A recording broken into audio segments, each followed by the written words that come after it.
Hi, everybody. Welcome to FNS Wrestling Podcast, episode 168. Happy Thanksgiving to any of our Canadian listeners, right? It's much later in America, but it is Thanksgiving in Canada. Long weekend for us, which is nice. Indeed. So we've got a meal with the Korean side of the family today, a meal with the European side of the family, I guess, tomorrow, although you won't be there, you're working. No, I am.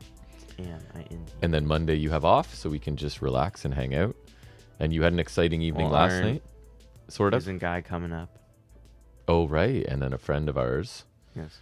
Basically, I'd consider a nephew, not by blood, but by choice. Yeah. Is hopefully coming up to stay the night. Oh, yeah, I haven't figured that out yet. Still have to confirm that. That seems somewhat necessary. I would say so, yes. Because we got to get him to the Arguably. airport at the wee hours of the morning as well. I could totally stay up till then. I know you could, but you can't drive, so that's kind of useless. No, but like just because I do that already. Yeah.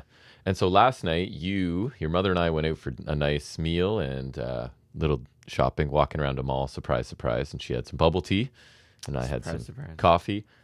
You went to Canada's Wonderland, which is like the biggest theme park in Canada, I want to say. I could be wrong. I can't imagine. I haven't heard of any other. Just a little ways outside of Toronto, and they do what's called Halloween Haunt every year.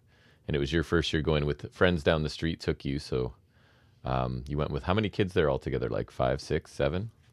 You, your brother, those two lads. 6 probably. 6. So, and the basic idea is you walk around and as it's all the rides are open. Just a theme, not all of them. No. And then, describe it. We didn't talk too much about it. Most of the rides were open. And then, like, it's basically just a normal theme park, but people try to scare you. Right. And if you choose to scream back at them, that's your choice. And so if you wanted to opt out of being scared, you can do that too, right? I only saw, like, really little kids with those. I honestly didn't see too many. But what was it, like a glow stick or something? Yeah, like they were just wearing it around their neck or whatever. That indicated, like, hey, don't scare me. Yeah. Basically. Nice. And then the other thing I wanted to bring up in banter was something you were telling me about a person approaches you at school when you're wearing certain shirts. Yeah. So explain that, because you are a 16-year-old boy in grade 11, as we'd say in Canada, or a junior for our American friends. And how many people at school do you talk wrestling about with? Chaffee. So one teacher. And then like me, obviously. I talked to the one guy in your department once. That one time I was getting my food. Right.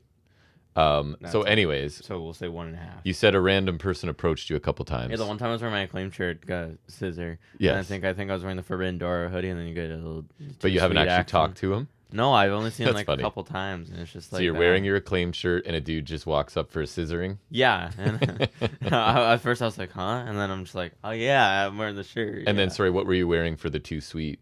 I think Forbidden Door. I think that was just. Right. So there's some mystery wrestling bang, fan. gang. I always wanted to do the fucking that.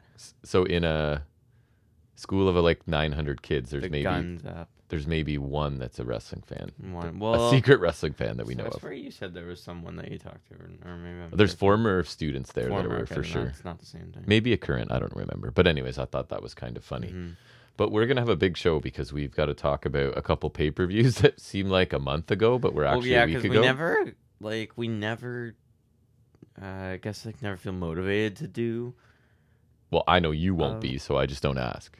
But because you're going to be like, I don't want to. I can't see you really wanting to either. Well, in the sense that it makes our Saturday recordings shorter. That's the only. And it's fresh in my memory because right now it's going to be. Like I was telling you, I just watched. We don't have the time. I just watched a recap of No Mercy because I was like, huh? Oh yeah, that's all. Why you didn't want to recap AEW? That one I remembered a bit more. That's I guess true. being a day fresher or more memorable or whatever it was. But and more things possibly. But I think we should get into it because we're going to cover No Mercy, Wrestledream, and then our preview Fastlane, our usual Dynamite, NXT, Impact, a little bit of main roster talk probably. Do you have figuring this week? Nah. Okay, so that being said, it's going to be a chonky episode, and we are supposed to be getting out of here to get down for a Thanksgiving meal. So let's get started in looking at some of the week's wrestling news and rumors.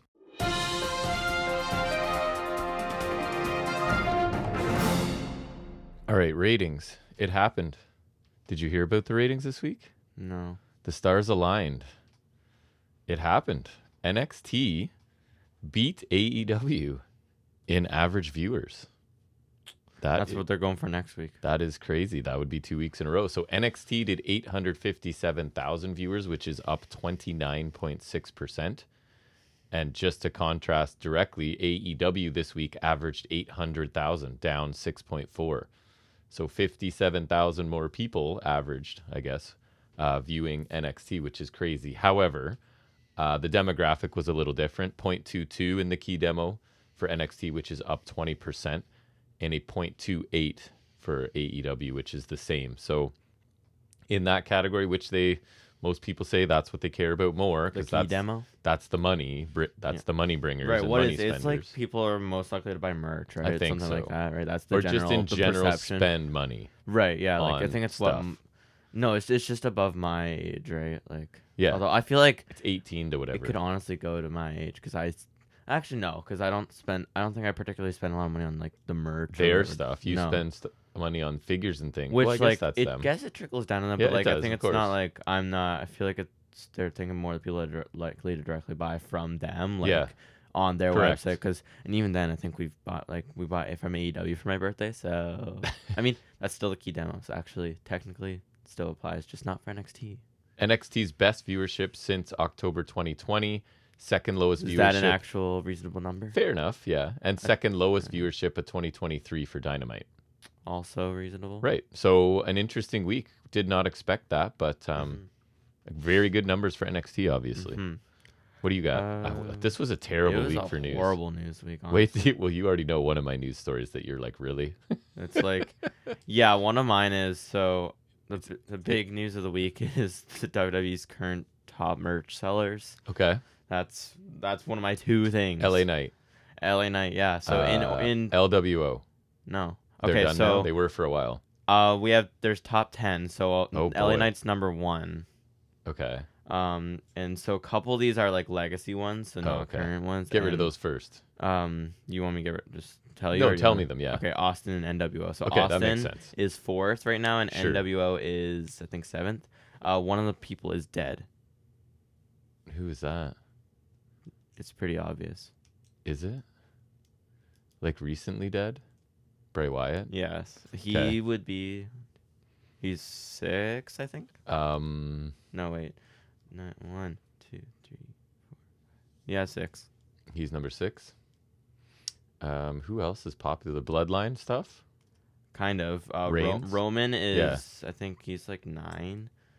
Jey Uso is 7. So NWO is 8. Yeah. Who are the big? I don't even know who the big baby faces There's are right now. Cena, Cody, and Ripley are the only other ones. Oh, and Kevin Owens is 10th. Good for Ripley. Yeah. And Owens. That's cool. Yeah. Great for Knight though. If you're beating up Roman, Cena, and Austin, that's that bodes well for now. Absolutely.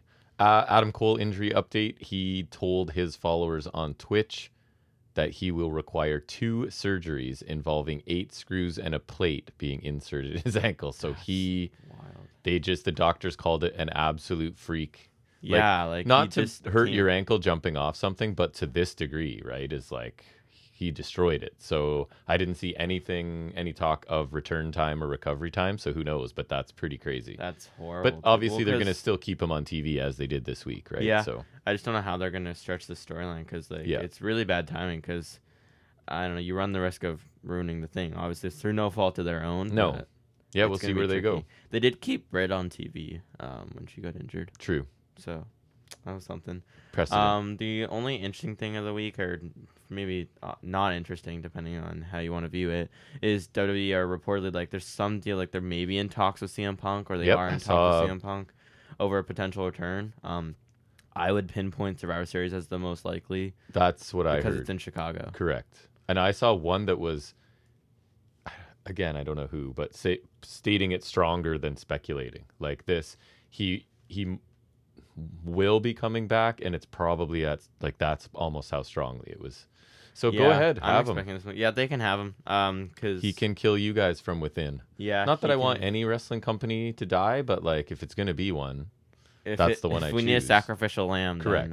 If he has to taint some company, it can be that one. Then that's fine with me. Yeah, and I feel like with the whole Endeavor thing now, with WWE being owned by, like, I feel like there's a lot less wiggle room for him, whether it's Vince or not. Because I think Vince is obviously like, I think if Vince was still in charge, Punk would not be wiggling around much. Right. But I also feel like now that WWE is like owned by not WWE, that might trickle down. Like, I don't think Punk's gonna, obviously, there's no way he'll have any like not the same level wiggle room that he had in AEW, but that's I feel what like saying. Like, it'll be a lot less or a lot more controlled, and we'll see how he likes it. He had a company throw a ton of money at him because like basically the owner was a super fan, and then have him attack people backstage, and then bring him back and give him his own show and keep paying him a ton of money mess it up. And let him choose who was on his show, and still botched it. And he still like he's not going to get that wide a berth in WWE. So we're saying he got like basically whatever he wanted. And 6 to 9 months, right? Yeah, I don't think he's lasting a full calendar year. No, I think something's gonna like. I agree. It's gonna go to crap pretty soon. Speaking of big news, not since CM Punk being released have we had news this big that Julia Hart and Lee Johnson are reportedly set for time off from AEW and or Ring of Honor. Why? They're getting married. They're getting married and honeymoon. Good for them. I just don't care about either of them. That's scraping the bottom. That's all. That's scraping the bottom of the barrel. It really was. Not only is it time off for a wedding, which is already just whatever, but it's Lee Johnson and Julia Hart. No disrespect to either of them, but like, come on. Kind of forgot Lee Johnson was a thing. Not gonna lie. I haven't seen him in a while. I don't give a crap about Lee Johnson. I never cared about Lee Johnson. We know this. I only have 2 more things. He's an afterthought in my brain. You got anything? It's your turn. No, I got 2. That's it? Did you hear that New Japan has chosen a new lead English broadcaster, commentator? I did see that. That makes me a little sad. I like Kevin Kelly. I do, but this guy apparently has done work for like GCW. As long as he's good. As long as he's good. 21 years old. And he's called the Velvet Voice. Walker Stewart was confirmed. Hey, as long as he's good, man, because Kevin Kelly does his job fantastically. Like when we were watching the greatest match ever. Right. Kevin Kelly was really good in that, just providing the exposition and everything. So as long as this guy's like kind of good in that role, because that's super helpful for not an avid New Japan viewer such as myself. No, Kevin Kelly's as long good. As this guy's good at that, I'm fine with that. And I think Kevin Kelly's gonna be more on. I think it's Collision or something now with Nigel. So that's cool. At least he's still going, right? So I've watched some GCW, and I don't remember if this guy was doing the commentary or not. I don't remember anyone standing out, but I'm curious to hear what he sounds like as well. Yeah, I'll give it a shot whenever. And the only other thing is actually something you told me first, I think. An Impact match after Bound for Glory that's really interesting. What was it? Was it Alexander Ospreay? Yeah, Josh Alexander Ospreay. They're putting that on the untelevised thingy that they do. I know. Though. That makes me a it's little on the annoyed. Fallout show. Like, that's ridiculous because that's a crazy match. And then add into that if Alexander beats Shelley for the title, it's a title match too. Yeah. Which I kind of feel like Alexander might, because they clearly had plans for him and he got hurt and whatnot, right? So I don't know. We'll see what happens. Yeah. Anyways, that's a very slow news week. Wraps that up. Horrible news week. And now we're going to go back in time about a week and quickly, not a lot of detail because we need to get through it. When there was better news. And quickly recap a couple of pay-per-views in, what do we call this segment? I don't know. What do you want to call it before the music hits? Turbo review. Nice.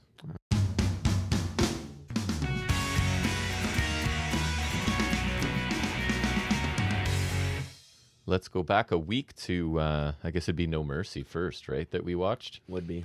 And this is the most in-depth you'll watch any NXT is their pay-per-views, right? Like you're in the room sometimes for the show, but you're usually second screening something else. I'll do the PLEs. Or if something really good comes, you'll check it out. But talk about do you remember the opening? Because they always do a creative kind of, and it's sometimes mostly a hit, sometimes a miss, the opening. This one was actually great. Amazing. Yeah, because it was paying homage to the N64 No Mercy game from Aki. Which is like legendary, a lot of people's favorite all time, right? One of the greatest wrestling games of all time, it's touted as. So they did like the match intros in the style of that, and they had all the character renders in that style, and the opening. It was awesome. It's one thing to do like the general whatever, but when they took the time to they made create like the every that was really character, cool. Yeah, it was next level. Yeah, it was a really cool thing that they did. Yeah, it was. So opening match on this, we get Braun Breaker taking on Baron Corbin. Describe Braun Breaker's entrance gear, please. Sammy Guevara. To the extreme. Oh, I saw more like someone. Black Taurus. Someone posted something. It was really fun. It was some joke about Little Red Riding Hood, Oh yeah, that makes sense. Yeah. That made me laugh. He had a wolf head. It was stupid, man. Like, the first time I saw it, because I saw it on Instagram before we watched the show, because we watched it late, because I think I was working or something. It's bad. It's stupid. Like, it's worse than the dog mask. It made me laugh, because it's bad. My first note says, who told Braun that the wolf head was a good idea? That's a fireable offense, in my opinion. Yeah. Who let this get past Gorilla? Like, and then you notice this. Corbin walks in on a motorcycle. Like, he can't even like actually ride it like Taker would, or like, he's just like I don't know if it's because there wasn't enough room. That's what I'm sure thinking. He knows how to ride a motorcycle. That's what I'm thinking. But like, and I don't know. Don't even do it at that point. I don't know if you remember, but it was kind of a recurring theme because when out the mud. Right, when they came out on bikes, they walked them down too. They didn't. Yeah, pedal. but those weren't like the motorcycle is on though. Yeah, those look like just like bikes. The motorcycle is on. Okay, yeah. I feel like theirs was more excusable because they look like just like bikes that are man powered, but his was like a motorcycle that was on. Okay, so he's wearing like a skull half mask thing over his face or lower half of his face. It was better than the wolf mask. It was. Kind of by default. So I have a few notes on No Mercy, I guess. So Braun attacks before the bell, dives to the floor. They brawl in the crowd a little bit, right? And then remember, I don't remember the details, but the stairs magically moved, and you were like, "Who moved the stairs?" Yeah, they're like so. I don't know. I didn't see anyone touch them. I think they were just there already, which is weird because I think they put them back later. But like the stairs were both placed beside each other, beside the announce table. It was weird. And then Corbin, of course, uses them to jump off and lands on the table with the senton. Braun moves. Is this when the table didn't break? I can't. I feel like it broke later because I think it was like a choke slam or something. So then match officially starts. Braun's in control. We lose commentary for a little bit, a couple minutes here. Second rope clothesline. Corbin's in control now. Fireman's carry into a gutbuster for Braun. Really deliberate pace. This is my note. Very deliberate pace. ... I can snack and still take notes. Where you're not doing that in AEW, like a multi-man match or a tag match or something. Sudden Braun Frankensteiner. He doesn't get all of it. Gorilla press power slam for 2. Death Valley driver by Corbin was pretty nice for 2. Braun goes for the recliner. Corbin gets to the rope. Sudden deep 6. Corbin for a pretty... The deep 6 was good, though. It was like a nice near fall. It was the extra spin on that, right? It was nice. That was... Braun sends Corbin to the floor. He follows. Corbin choke slams him through a table. Braun gets up pretty quickly from that. Spears Corbin on the floor. Throws him in the ring. Straps go down. Robert Stone jumps on him. I thought that was random. I mean, I know it's related, but it was random because there's like, I don't know, it was weird. Yeah, it was kind of strange. And then Braun catches him and throws him out of the ring. Braun turns back around into an end of days, and pretty surprisingly, I thought Baron Corbin wins in 10 minutes. You have our predictions too, by the way, right? Yeah, I'll pull that up. I don't think either of us picked Corbin. I can't say I picked Corbin, but... So I don't know about you. I thought this was a little bit of a slog, and the crowd wasn't really into it until late. It definitely was, yeah. It definitely bored me. It was not the ideal opener choice. It's hard to have a hot opener that's heel versus heel, I think, right? In general. Yeah, that's part of it. And I think just their styles, it's not hot opener either. Braun Breaker is never a hot opener, even when he was babyface. I thought there was a couple awkward bits. I liked the final minute or two. I thought the rest was pretty ordinary, to be honest. I thought the table spots are cool and all, but most of this was just kind of lame to me. I didn't love it. I thought things were a little bit off at times. I was surprised by the outcome. I'm fine with being surprised by a wrestling match. It's fine, I think, because there's also some interference. Yeah, we both picked Braun, so I like to do star ratings on these, not because I think we're experts, but because when it is a week away, the star rating I gave it really helps me. You know what I mean? Because I know what I mean by 2 3/4 stars, which I gave this. Because I thought it wasn't quite like 2.5. To me, 3 stars like an average match, and I thought this was a bit below. I'd probably go considering the context. Like it's a pay-per-view opener. Yeah, should be better. Heel versus heel, and just the styles involved doesn't make it an overly exciting one. And then my summary of Gigi Dolan vignette: suffering rage, she embraces who she is and channels her anger. Rough it's one of the pointless ones that they squish into the PLEs. Yeah, it has. You're not even on the show, but let's get you a little character development. No, because there was a Cora Jade one later, and it's like... There is. What's she even doing? Dragunov package, he'll endure pain, he'll never be broken, he's invincible, etc. Mackenzie is then talking to Mello and Trick. Trick says they'll both win. Mello hypes up Trick a little bit, says it's about both of them. They do their tandem catchphrase, so they appear to be on the same page now, because the end of NXT, it was sort of like... They're struggling a little bit of the episode, the TV episode. And now it seems like they're on the same page again. So the back and forth with them continues, and I like that. We then get the North American Championship match where it's Dominic Mysterio defending against Trick Williams with Dragon Lee as the most inconsequential guest referee I remember. Like, I don't think he played a role. Did he? Wasn't he out at one point? Yeah. I don't know. He's probably tied with Jeff Jarrett for the least. Yeah, I thought he would play. Maybe I'm wrong. As I go over my recap, I'll be like, oh, he did do something. But right now, I'm thinking. At most, he probably got in Dom's face a bit just because Dom's Dom. But, like, I feel like he didn't really add a whole lot. I don't either. We get an immediate drop kick by Dom, roll up by Trick. Neither are happy with Dragon Lee's count right off the bat. Yeah, that's probably like that's it. Maybe that's the extent of his interference. Dom escapes to the floor. The crowd is all over him because he's doing the slimy heel tactics. Trick's in control. Dom escapes again. You get Dom kicking the ropes as Trick comes back in the ring, and that cheap move is allowed enough for Dom to take control for a while.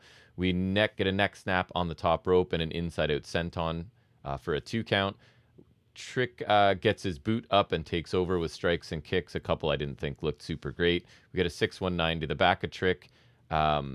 Trick ducks Trick ducks and Dom accidentally kicks super kicks Dragon Lee, right? So now I think he's out. Yes, this is the match where Dom lost 3 times. Right, neck breaker by Trick, but there's no ref. The replacement ref comes in. Neck breaker beats Dom, just to clarify. There was, I forget what the other thing was. Oh, no, I remember now. Okay. So we get the second ref comes in, but only a 2 count by the time he gets there. Flapjack and a cyclone boot by Trick for 2. They crack heads and both men are down. I'm like, crackheads? What's going on here? There's a run-in by crackheads? I don't remember that. I mean, it's possible. Dom runs over the backup ref and takes Trick to the floor and runs him into the post. We get a missed frog splash, but no ref. Trick gets goes to get another ref. To clarify, Dom has lost to he got pinned by a neck breaker, and then he lost by missing a frog splash. But it suits Dom because Dom's thing is he's not a great wrestler. Okay, but like, I don't mind it. No, but you can be not a great wrestler, but still like you can still kick out of that. I don't think he's. I guess that makes him just look stupid. The bridge too far. No, I'm fine with I agree with what you're saying that he's like not as good as he thinks he is. Right, so he has to. But like, I think this just makes him look stupid because I don't think anyone's that bad that you can't kick out of missing a move, right, or a neck breaker, which is a basic move. I think. If where you're going with your argument, that's just making him look stupid. It's too far. Yeah, maybe you're right. It just makes him look dumb. Dom gets a belt, tries to run over Trick with it, but Trick gets his knees up. That just sounds weird. And Dom is pinned after 10 minutes. So he lost a neck breaker, missing a frog splash, and a running knee. That was questionable. I thought this was okay, but nothing special. I thought it was fine, but like it wasn't great. And I thought the finishing knee strike was not. This is not Takeshita or Omega or. And I think that's the point. Is both of these guys are young. Neither of them is really a technician at this point. I think it's all I could have expected. Right. Nothing. Really. It wasn't totally clean. Again, no. I don't see the point to Dragon Lee as the ref. He just gets super kicked and then that's it. No, he's gone. There was really no point to that. And we had like a lot of ref bumps, which is a lot for me. And I've heard he's on his way out to the main roster. So like, why was he even refereeing? Yeah, I like Trick. Not sure if he's a North American champion at this point. No, he may not have a long title run. We'll see. I guess. Wink, wink. So I didn't love the opener, and I don't think that this was a ton better. I went to 3 stars for this, like average. It was perfect average. I'd say like 3 stars, maybe like. Just below, but I think and I don't know what goes on with the Dom Dragon Lee angle now because you didn't really further it here other than he got super kicked, I guess. Yeah, and so Dragon Lee was on SmackDown again, so I think he's done. Weird. I know. It seems like they're just pulling people out. Like Mustafa Ali gone, Dragon Lee maybe gone. At least Dragon Lee's not fired though. True. We get a replay of the tag teams meeting in the Italian restaurant leading to the Fatal 4-Way coming up. Then we get Joe Gacy. He's upset. All hope is gone. Schism's dead. He sends Ava away. And Gacy needs to find his purpose, so I don't know if he's getting repackaged or tweaked or something. You could probably go with a repackage. I think so. Because I think there was potential in the original thing, and he can probably do something else. Anyways, then we get the 4-Way for the Tag Team Championships. It's the family, so D'Angelo and Stax, the Creed brothers, Garza, Carrillo, and Out the Mud. Out the Mud. They OTM. Out the Mud, walk down on their low rodder bikes. Yeah, I thought they looked kind of silly. They look stupid, and the ring announcer sounds stupid, saying "Out the Mud." So Garza and Julius start. All 8 end up coming in, and they pair off to brawl. Julius flipping senton to the Lotharios on the floor, even though that's not their name. It's just for ease of use right now. Los Lotharios. Nima and Price control Brutus, but sorry, who? Out the mud control OTM. Brutus. But Carrillo makes a blind tag. Carrillo and Stacks pick up the pace once they're in. Tony tags in for a quick double team. Tony hip tosses Stacks into Carrillo and Garza in opposite corners. At one point, Tony's knee buckles, and this becomes part of the story, right? The referee calls for medical, which is it's becoming a bit overused for me, and we see it in, I think, Wrestledream too. There's a few I feel like this doctors one's getting a little involved. like, well, because they also actually do this sometimes, so I guess they would know the difference, but I don't know, it's just like it kind of blurs the lines a little for when it actually does happen. Stacks is double teamed by Carrillo and Garza, and some of that was cool, I thought. Nima tags in, and OTM take their turn dominating Stacks. Ivy Nile kicks Scripps off the steps, I guess, as Scripps was probably going to cheat for OTM. I don't know why he still Scripps, man. It's so stupid. Brutus finally gets into the match, and he dominates for a stretch. Julius does his spot where he suplexes everybody one after the other, while Brutus and Garza in an ankle lock until Carrillo breaks it up. Stacks is at the mercy of everyone again, I and then thought Garza was selling the ankle lock really well. Like, yeah, he just looked. I like them. Of course, Tony is fighting his way back down the ramp. You know, they're medical's trying to stop him. He's going to come back and help his buddy because it's loyalty, loyalty, loyalty. So he does. He catches Carrillo out of the air, hits a spine buster, superplex out of every corner. I think by the faces was this. Yeah, and they did angled the superplexes really well because like some of them were kind of more to the left, straight on, or like towards the one side of the ropes, and then so they all fit at the same time. It was also pretty perfectly timed, I will say. It was very well done. The Creeds and the Italians square off. Can I say that? Italian. But I think could probably get away with so. It. But heels take over and out the mud, hit the Viking experience for 2. Remember? Yeah, Why that did was I take so many notes on this? What was I doing? It was okay. You probably said nothing better to do. That looked okay. It was not as good as them, but it's just like the pop-up power slam or whatever. Yeah. And I don't know, in this and just in general, I think Lucian Price is kind of interesting, just the way he acts. I don't think they looked awful here for being super inexperienced. I just think Nemo kind of sucks because he's just like, he does like the weird hand motions trying to look cool and whatever. Yeah. He just kind of like his whole shtick rubs me the wrong way, but I feel like Price, just like the whole animalistic instincts thing kind of interests me. Yeah. Like he could do some sort of kind of animal character. Yep. And I think it'd be cool. So I feel like if he join Braun in the wolf pack. Okay, that's just ruined my whole thing. Like, just like distance himself from that, I feel like he could do something cool. I don't know, because I think Neiman's kind of lame, but I think Price is. They got lots of time to figure it out. Yeah. Garza hits a missile drop kick to send Julius and whoever was on Julius's shoulders down. I didn't quite get it in the moment. I don't know. Brutus hits a double. Brutus hits a double clothesline to clear the ring. Follows with a Brutus ball to the floor. Oh, a double clothesline. Stacks kicks Price and kicks Price. Does that make sense? Yes, there is a Price. I'm like, who's Price? Lucian, right? Lucian Price. Kicks Price and Stacks. Tony D'Angelo hit the bada bing, bada boom. That was lame. I forgot Tony what it D was. making the cover after 13 I already minutes. forgot what it's it not is. a great. It's another like spilled milk or whatever where it's like you're both doing stuff, but it's not. I forget what it is exactly too. I know it wasn't great because I'm gapping on it right now. But I thought this was the best match to this point because there was some fast-paced action. There was some solid work in here. I think just having a bunch of bodies in there kind of helps the pace not slow down too much. But I thought as far as multi-man tags go, it was just like it was okay. I thought the Wrestledream one, which is a pretty good direct comparison, it was a lot better. I feel like we didn't get that much of the Creeds here because a lot of it was heels beating on Stacks while Tony D was out with the injury. Right, that was kind of the story. Big and return. then the Creeds kind of mostly ended up helping the family a little bit. Yeah. Right? Like that. I thought that was kind of weird because it's not like it's an elimination thing. So no. The alliances are kind of weird. And it's also not like it's a solo match. So you have, I guess, Stacks in. But I don't know, it was a little weird to me. Out the Mud didn't impress me, but I didn't think they looked bad either, right? No, they were kind of there. Fine, I think. Their inclusion was still a little weird to me, though. Carrillo and Garza showed flashes of really good tag team wrestling. Although they look like the Mexican Wolves. The ref lost control. Doesn't bother me in AEW, so it doesn't really bother me here. I went 3.25 stars. I thought this was 3.25, yeah. picking it was up here. Perfectly fine. Yep. Replay of the same kind of Pillman tease from the previous Tuesday, right? I think that's a fair replay. With the Bengals and the Saturday night. It's better than the useless packages they always put in. Yep. So. Trick and Mello celebrate Trick's win backstage. They talk about one more win for Mello. and they can celebrate together.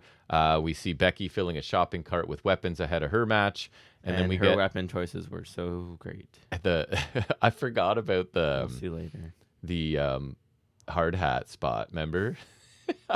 Shades when I went back to skateboard.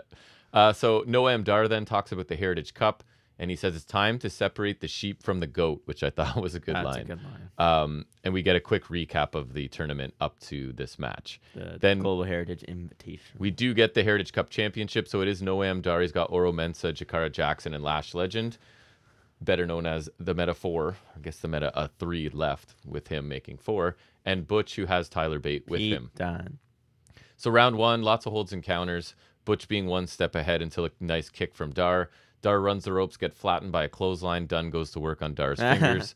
And then after the bell, one of my favorite things of this weekend, Noam Dar hits a back elbow. Like he does that whole like a second and a half after the bell. And just didn't hear it. Absolutely drills this back elbow. Like, I don't even know how. He did it a few times, too. There's the one later that I saw just like when it was on the network again, where he caught Butch's leg and then he just elbows the crap out of his face. Jericho would watch this and be like, I'm never doing the Judas effect again. Yeah, Jericho because I am trash. Would just stop doing the Judas effect after this. It's Dar and Andrade. There's this is better than Andrade, dare I say, because like it puts the Judas effect to shame. It's nasty. I don't know how he's not actually hurting people. I think Dunn just like the whiplash he gets on that too. Just the speed of Dar's spin and like it's the a contact crisp clap and the too. sound. Just it's perfect all around. It's honestly it's one of those things where that's where wrestling looks its realist. Yep, like, it's crazy.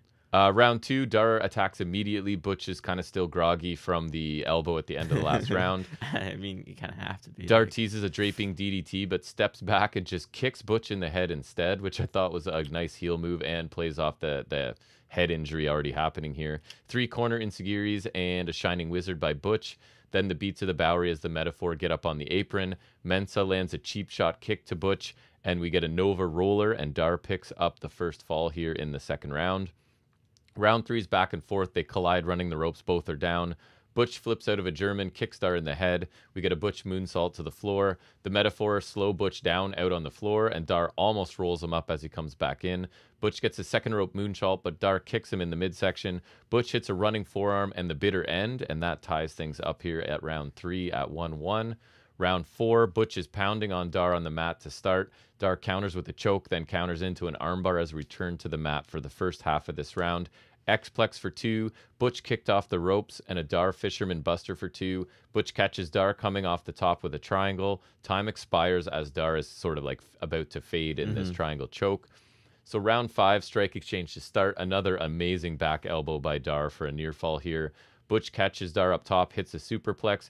Brainbuster on the apron by Dar for a near fall. That was pretty cool. Butch gets a hold of Dar's fingers again, but time runs out in this round. But then didn't he stomp it after? Like he did like the cheap shot like Dar did he? Yeah. I didn't make note of it. He did have one of the rounds. I think that would have to be it. We only go 6, right? Yeah. So we go to the 6th round, and if we end without another fall, then Dar retains, right? Is how it works. Must-win scenario. This is what I like because it starts to get like frantic. The challenger has to get a pinfall here, or lose or draw. Basically, does no good for him. So another strike exchange as Butch is getting desperate. More Dar back elbows. Mensah hits a Domagiri, and the ref doesn't see it. We get a Dar punch and a Nova roller for 2. Bate then takes out Mensah finally. Kind of like, what were you waiting? What have you been waiting for, right? Waiting for physical contact. Butch hits a Tyler driver for 2. A better end countered into a knee bar, countered into the finger snapping. Bitter end, but Dar kicks out of that. Butch gets an arm bar. And then, I don't know how I felt about this. Gallus attack Bate on the floor. Butch dives onto them. The ref is distracted. Joe Gallus. Nope. What? Okay. Joe Gallus. Joe Coffey hits the best of the bells, apparently, is what it is. I understand that. To Butch, and Dar makes the cover for the win. Really enjoyed the match. Didn't love the finish. Like, I guess Dallas attacked because Butch beat Coffey. Is that? And there are issues with Bate and everything. I guess sure. that's what that is. And Dar getting a dirty win is always fine, right? That's kind of how he rolls. It makes sense. But I just think Metaphor interfere enough without another faction coming down, right? Like Although at least it keeps Butch strong because, like, Vic Joseph pointed out, like 7 people. Right, that's true. Basically, I enjoyed the action in this. Some rounds were really fun, and I continue to like the structure of these Heritage Cup. I don't know how like average fans are feeling about Heritage Cup. I quite like them. I really like them when they're on like PLEs or NXT UK where there's no commercial breaks. Because I think commercial breaks really hurt them. Commercial breaks, you're right, kill like 2 rounds. Right. So I think they're really good when they can just go. But when they're on TV, it doesn't matter. Because NXT UK never had that problem, obviously, because they were on the network. I think if this was NXT still on the network, I would be totally fine with them. But like when they're on a PLE like this, they can just exist perfectly fine. And then I think that's really great because I really enjoyed this. I think I always love Pete Dunne, even if he's still kind of a little too Butch-esque for my liking. And Noam Dar is always fantastic. I'm really glad he survived the NXT UK purge because that was surprising to me. And I have a note: his back elbows are the stuff of legends. And the mat work and countering here was cool. Right, so yeah, everything was great here. Thought finish was solid. It works perfectly fine for Dar. And yeah, this was great. I gave it 3 3/4 stars. My favorite match to this point. Not a blowaway match, but really good. 3 3/4. It's just shy of being like really, really good. I agree, because 4 to me is like you should watch it. Yeah, it's starting to get to must see, right? Yep. Cora Jade package. She's the resident mean girl. It's her time. She's selfish. I don't even know why we need to talk about this. Like... Generation of Jade. And my note, only thing I put underneath. I saw Dana Brooke.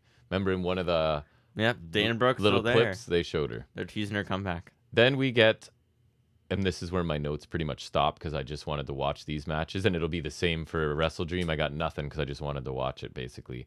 NXT Championship match. Carmelo Hayes versus Ilya Dragunov. Yeah, that's the only thing I really cared about on the show, I think. And man, did it deliver. Anti-air clothesline, top rope forearm to the face. Dragunov wins after 21 minutes. I thought this was fantastic. This was awesome. It immediately went on It built my list. on the last match, I think. It might be the best NXT match of this year. Quite possibly. I'd have to reconsider. I don't know. I really liked the last one they had. Yes. I don't know. And I actually might put him on like I put it on the list already. I'll put him Dragunov, I think for me right getting now, not so short. Dragunov. Oh, it's already there. Dragunov's a nominee for Wrestler of the Year to me at this point. Like he is just killing everything. I love his promos. I love his selling. I love his I think work. At least for WWE, you could like on the list. I'm not saying a front runner to win, but like included. This match, mostly because of Dragunov, not that Melo's not amazing too, but the intensity picks up. It's really easy to suspend your disbelief in a Dragunov match, and I felt like I was watching a real fight, and that's what I want out of my wrestling. I know I'm not, but it's easy to believe I am. So just believable near falls, a nice clean win for Dragunov. Like you go out of your way to watch this match. I think I've absolutely loved this match. That was great. I was just disappointed that Melo lost. I feel like he should keep going with this run. But I think they're kind of dabbling in like a Hangman-esque kind of complexity. I would like my hope is that you give Dragunov his flowers with a little title run. I'm okay with that. Yeah. I'm okay with him getting a little run. And then you have Melo build himself back up to get that title back. And then you have Melo go on another run because I think Melo's totally deserving of a big run with the belt. Especially because I fear for him on the main roster still. Like, I'm always going to until they prove me otherwise. Right. I feel like Dragunov is like Walter, where I think like his style is like Walter, so I feel like they will like him. And he's a can't miss. If Walter survived, I think Dragunov will survive. So I think you give him this top run to really prove that he can handle that. Yes. And then you have him lose the belt back to Melo, and Dragunov can go up and take Gunther's title. Because I don't know who else can beat Gunther than Dragunov. And that would be an amazing story and match. And I'm totally good with that. And then Dragunov can prove himself with an Intercontinental run. And even if they want to act like people don't know NXT and they're not going to tap into it, just like make references Dragunov to NXT. has followed him from Europe to like settle their whatever. So I think I'm a little disappointed with the result here, but I think Melo can come back around to it if they really want. And I'm okay with Dragunov getting a bit of a run. I just think you have to give Dragunov the title here. You can't keep having him get close and try and convince us that's that what I'm saying. Like, the man, you know? Melo can win a rubber match down the line, and if he gets the belt back, great. This is one you go out of your way to watch. I gave it 4 3/4. I liked it that much. Like if Omega Ospreay's 5, this isn't touching Omega Ospreay's 6. But this is amazing match, I thought. Yeah. Then we get the main event, which they gave to the women, which is cool. Which I thought was a weird choice. I mean, sure, it's Becky Lynch. It's because it's Becky Lynch. That's but it's not touching Melo Dragunov. So it's a bit of a questionable choice, I think, even with Becky Lynch. So it's Extreme Rules, Becky Lynch, Tiffany Stratton for the NXT Women's Championship.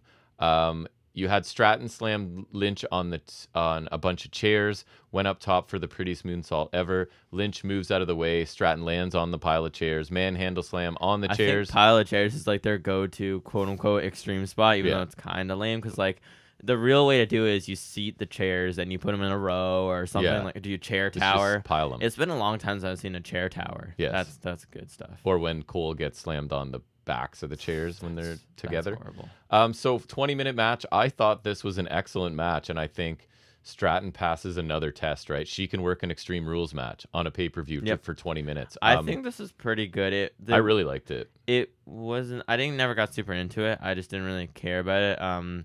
Some things, like just WWE Extreme matches, I think are just kind of tainted for me forever now. It's hard. You have to try and not, like, you turn off the AEW part of your brain. AEW has poisoned my brain a little in that aspect. Yeah. But things like the hard hat were kind of lame. Yes, that was one spot that didn't work well. Yeah, she got like a shopping cart full of stuff, but like it wasn't. There wasn't much of a variety. There's like a chair and like a few things. Someone handed a chain in the brawling in the crowd. There was blood. Stratton was bleeding, which was surprising. Yeah, so I thought this was like good, not great. I gave it 4.25. I think I liked it more than you. I feel like you're like at 3.5 or 3.5 probably. Yeah. I thought it was really good. Again, it is a WWE Extreme Rules match. As far as that goes.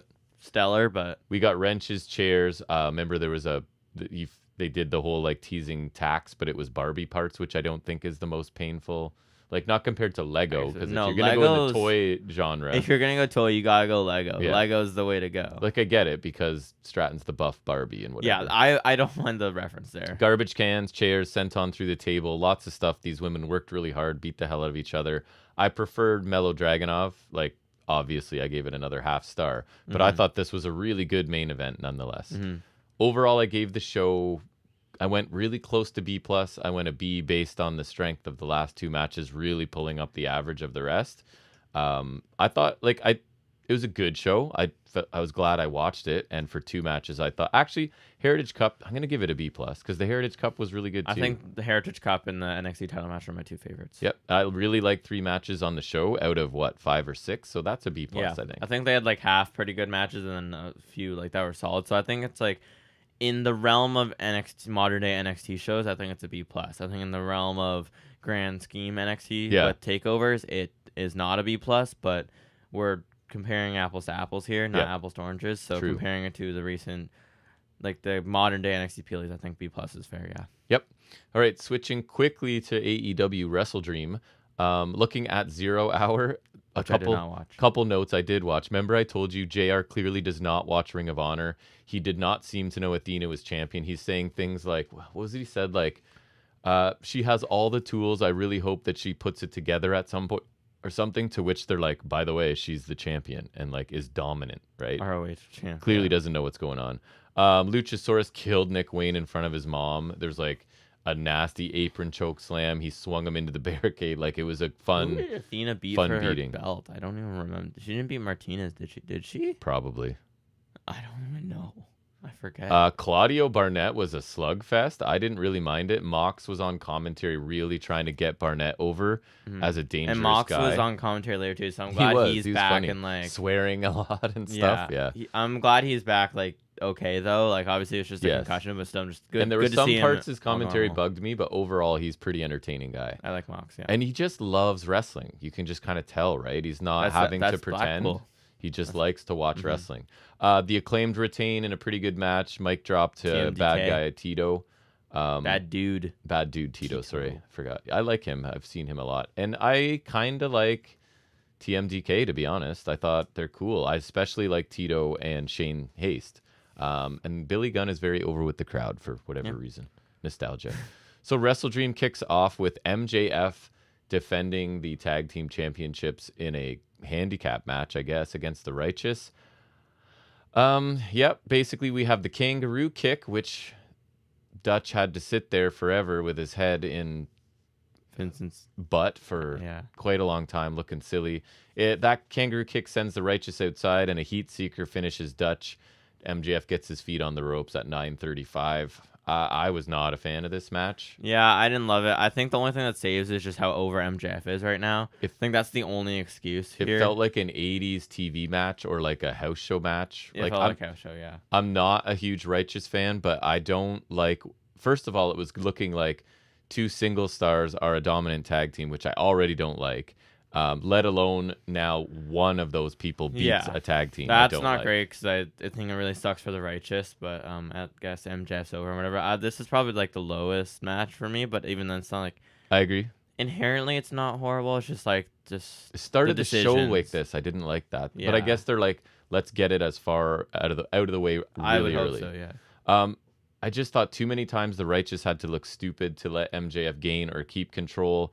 The kangaroo spot was really annoying. And I won't use the word buried the Righteous, but it obviously does absolutely nothing to help them, right? Nothing. Although it's not like they're prominent anyways. 2.5 stars. I didn't really like it. Obviously below average for me, especially on an AEW pay-per-view. Kind of unheard of. Then we get Eddie Kingston taking on Katsuyori Shibata, the wrestler. We get a strike exchange until Kingston's spinning back fist gets a 1 count. Northern Lights bomb for another 1. Another back fist power bomb, and he retains the titles at 10:58, basically 11 minutes. I thought this was a good match. Lots of strikes and submissions, very like Japanese style. I kind of expected that kind of thing. Yeah, it's what you thought it would be. Eddie was probably thrilled to have this match, I'm sure. He's just having a great time wrestling any prominent Japanese style wrestler, I think. Some cool submissions, some cool fire by kicking out of Eddie's back fist. I thought this was like, and I don't mean this insultingly, a good pay-per-view filler match. You know what I mean? Yeah, like filler that was entertaining enough. Like, not filler that's just boring just to fill the time, but like filler that's like...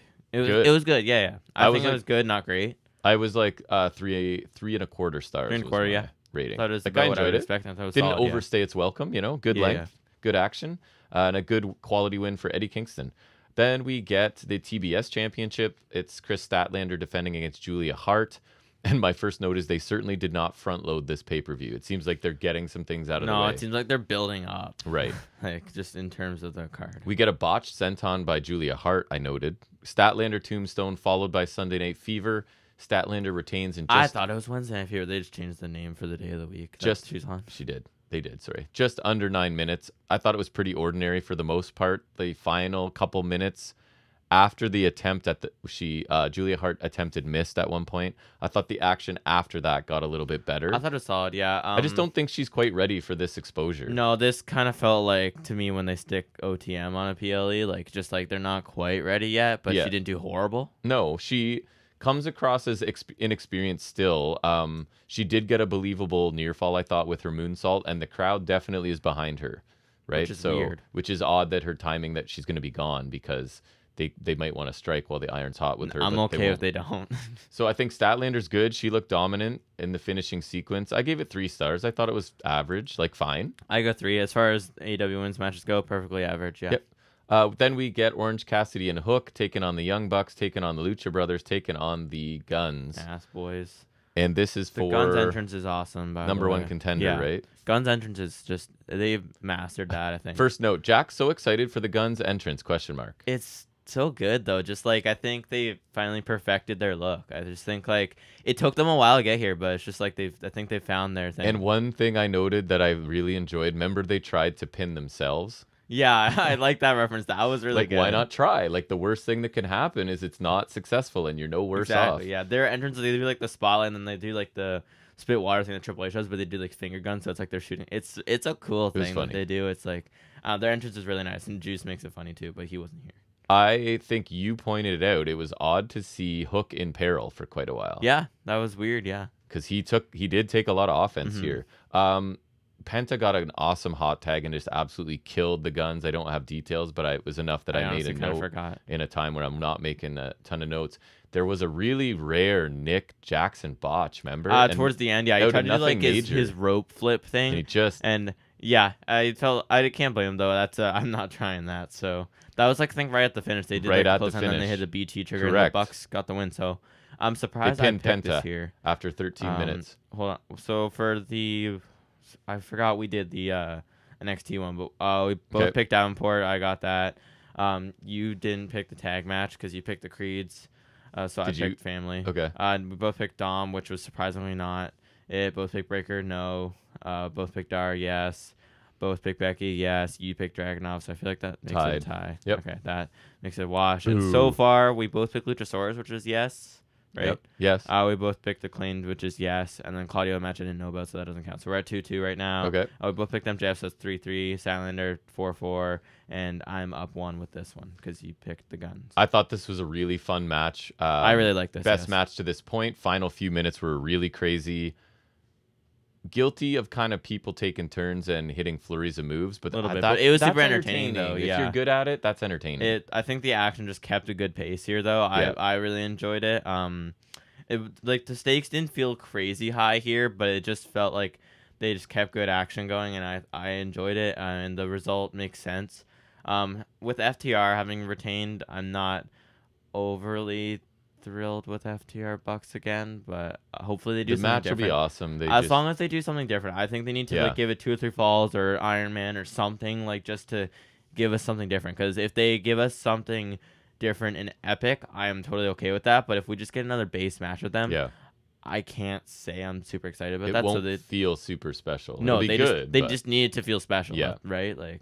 So I think that this is good. As you said, I think the Guns have grown as heels. I like this. I gave it 3.5 stars. 3.5 is perfectly adequate, yes. Then we get another match with a really weird dynamic. So this is Swerve Strickland taking on Hangman Adam Page. This one was weird. Honestly, to be completely honest, this one, it was so weird that it honestly threw me off a little. Like, I really like this match, but I think that the crowd actually hurt my viewing of this match a little bit. It's in my notes too. Like but to a noticeable degree, not like hugely where I didn't like this because I love both of these guys. Same. But it definitely like affected me mentally. So it's Swerve's hometown, and he's embracing that.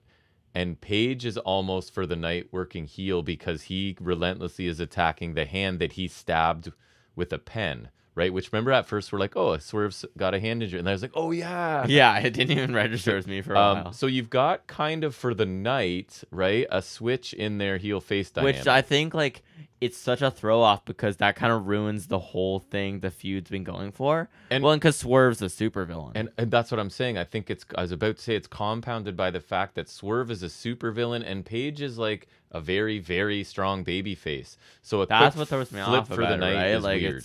It was really weird. So yeah, that definitely hurt the match a little for me, but I was still not to the point where I couldn't enjoy it. So all kinds of stuff happens, obviously. We get back-to-back house calls, set up the JML driver for the pin on Hangman Page. So Swerve gets a huge win, 20 minutes on a pay-per-view. I thought this match was excellent, but and like you, my note says, I can't help but wonder how much more I would have liked this if the dynamic was in line with the story told ahead of this. Oh, if you told a different story than what we did here, right? So exactly. I thought the action was actually awesome, but Swerve is like the evilest of villains, and for the crowd to be completely behind him just makes things a bit disconnected, right? Mm-hmm. So I agree with what you're saying, but I thought this match just kept building and building, and by the end I thought it was awesome. Hangman targeting Swerve's hand, and then Swerve going after Page's arm to take away the buckshot, including like hitting a 450 to the arm, right? I thought was awesome. Which he thought he missed, which I thought was kind of funny. Lots of punishment dished out and taken. I enjoyed this. I could have loved it if the setting was a bit different. I still gave it 4.25 stars. Yeah, I really liked it. I don't think you could not like a match between these two guys. I thought Hangman starting the hand was really good, and Swerve going after the arm made sense to block the buckshot. So I thought it built really nicely. It did. I really liked it. I just think I would have loved it if the crowd was different, because I think Swerve just being the super villain he's supposed to be and Hangman being the babyface and peril. That moves it to 4.75. That would move it up for me. Yeah, so I think this is like 4.25, 4.5. But I think this could have been so much better and with a better crowd dynamic. So I hope we revisit this in a not Washington crowd, so that, or not Washington, sorry, or like, yeah, no, it's Washington, right? Yeah. So awesome match. Yeah, it was great. I just hope we can revisit it where the dynamics more in line with the storyline, and because then it'll be even better. Yep. We then get another one that felt like kind of a filler match, not trying to be insulting because it's not like it was bad, but that's Ricky Starks taking on Wheeler Yuta. We get a spear. Rochambeau Starks wins in 10 minutes. Nice match. Both guys are good. Not sure it was something that needed to be on this card necessarily. I think the show was big enough without this being on there. And this is the match I didn't love Mox on commentary. I don't know. He seemed to affect the flow a little bit. I think things picked up later because it was a weird commentary. They kept switching people, right? We would had, I think Excalibur and Nigel were there, and then they had a bit of JR and a bit of Moxley. And was it the one match they swapped two people on? Or I can't remember. I don't remember. But they definitely did do switches. But these guys were evenly matched. They had the match that you would expect them to have here. Starks is the obvious winner since he's gathered momentum in his feud with Danielson, and he needs to get, because he lost both of those, but like everyone's like, damn, they were awesome, and he's good. But he's got to get a win back, kind of. Getting some traction. I gave it 3.25 stars. I thought it was a good match. Yeah, I thought this was solid filler as well, kind of like Shibata and Kingston. Like it was good. It's just this lacked some heat to me, I think. But I thought the action was perfectly solid. I'd probably go like 3.5. Maybe. Good match. Then we get my most anticipated match on this show. I was worried that I'd maybe look forward to it that it would never live up, and that's Zack Sabre Jr. taking on Brian Danielson. So again, no notes. Second Psycho knee earns Danielson the win after 23 brilliant minutes. This was insane. Yeah, the technical wrestling these guys can do is absolutely, it's crazy. Crazy. I don't even know how to sum this up because it's just fantastic. One of my favorite matches of the year.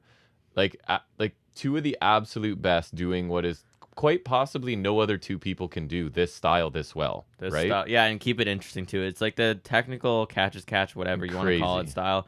It's pretty crazy. Yeah, and these guys do it better than anybody, I think, and just to put them against each other is something amazing. The sheer number of holds and counters they know is incredible enough, but all the different submissions and the limb targetings, the speed and precision that they each apply. That one dragon screw, it's crazy. Some of the things they have are crazy, and there's no like major spots in here. Like there maybe like a couple, but like nothing super major. There's gonna be nothing like this match in terms of style. So it's just captivating while it's on, right? And again, I was afraid there was no way I was going to like this as much as I was hoping I did, but it delivered for me. No, it was great. Incredible. Huge win for Danielson. One of AEW's best of the year, although it's not eclipsing a few. I agree. I don't think a match will be better than this on this night. I gave it a 4.75. Again, 4.75 if Omega and Ospreay is my 5+, this is not quite there, but my God, this match was amazing. It was exactly what you wanted it to be. It was exactly what you would want it to be. It didn't disappoint. People should see it if you didn't see it. Even if you hate technical style, or aren't they? I think because I get annoyed with it sometimes if they're not good at it. I think you should give it a chance if you don't like it. Because believe me, I was a Sabre kind of skeptic, and he is in the CWC. Yeah, amazing. Then we keep things rolling here. We get Takeshita, Sammy Guevara, Will Ospreay taking on Chris Jericho, Kenny Omega, and Kota Ibushi. And I thought this one took a while to get going. I ended up really liking this one. Oh, I didn't even put down the finish. I didn't make a note of the finish. It was, what was it? Callis hit Jericho with the bat. Oh, yeah, spat shot. And Guevara got the pin. Right. So I was a little disappointed in the first third or so. And then it seemed like they were building to like Ibushi tagging in, and then he tagged in and hit kicks and tagged out. And I was like, and he hit what's a few going strikes. on? Ibushi did a few cool things, but again, we're just kind of waiting for that, But once this match got going, and again the ref kind of lost control, I thought it was pretty awesome. Some flurries exchanges looked incredible. Sammy did a couple of ridiculous high flying things. Some of Takeshita's elbow and knee strikes are just crazy. Ibushi's oh my God, he hit that power drive knee on Omega again. He must just hate Kenny Omega's face legitimately, because between this and the match at All Out, he just drills Kenny in the face repeatedly, and I don't understand. Yeah. There's also the one point where they look crazy. He did a German to Kenny, and again, Kenny just takes it like a madman, because why? And then he did a Chaos Theory, and Kota Ibushi also took that high. It was crazy. There's a lot of like the Ospreay hit super kicks. Like there's the one stretch where just people were connecting with strikes left and right, and that's what I really loved about this match. I loved like the Chris strikes, and just Takeshita especially. He just drills him and that's what I like. My last note was this match was chaotic, action packed for the second half, especially with Jack and I reacting a lot. Yeah, that's what gets me. It's like, oh, yeah, I love the strikes. I'm hitting that back react, 15-second button so we can see whatever we yeah. just saw again. Okay. So I rewatched this when I had free time in like third period or I was doing Photoshop. So I rewatched this. I rewound the Takeshita hitting Omega with the knee like 5 times because he just crushes him, smashes him in the face, and I don't understand. I think just for that, I need to rewatch Omega Takeshita at All Out just because that match he drilled him like 3 times at least. Like, it's a good match. Honestly, and Omega hit a good V-trigger too, but I honestly think Takeshita's knee is something different. Like, I think at first I was kind of questioning Takeshita using that as a finisher, but now it's just like he devastating. Smashes him in the face. I gave it 4 1/4 stars. 4 1/4. Really great multi-man tag. I thought it lived up to it. I think I had a really good set of people as well. It was nice to see Ospreay again too. I'm always happy for them to bring him in. Yep. Then we get FTR Aussie Open for the AEW Tag Team Championships, and it took a super shatter machine that looked pretty good. That looked pretty good. But FTR end up retaining. I feel like now on Dynamite, knowing that Davis got injured, that might explain, because I feel like this was really good, but it fell a little short of the hype. I gave it 3 3/4 stars, which I feel like is in that. Yeah, because I was expecting a lot more from this. I was really hoping for this. And I hedged my bets on Aussie Open here, and that did not pay off. There's another level. I feel like they could go back to this thing, because I really do think Aussie Open deserves the belt at some point. Yep. And I was kind of hoping they would pull it here, but maybe not. Maybe once Ospreay comes, they could do it. I don't know. I'm okay with FTR retaining here. I was just hoping for Aussie Open to do it and get some fresh blood in here, you know. And I thought it was good because I think it was really good, yeah. Much like Danielson and Sabre, these are 2 I think the best tag teams in the world. But there's definitely maybe with the stronger build and whatever, there's a better match. There's a better match in there. But this is really good. Yeah. Once Davis comes back, I think you could run this back if FTR keep the belts. I liked it. Then we get, I guess, the main event, right? Which is the TNT Championship. The main event, the placing of this match fully telegraped what was going to happen. It did. Once it dawned on us. Yeah, I think it was what I texted you, and because I kept seeing things, and I was like, went from not thinking about it to that's 100% what it is. Right, because on a dime. I thought it was weird at first that the TNT title match was main eventing, and then I think I was at work and I was seeing something, and it just dawned on me. I was like, oh, that's why it's main eventing, right? Because and then I texted you, and it's just like 100% an epiphany. Yep, exactly what it was. Yeah. So this was madness. Darby, man. This was so.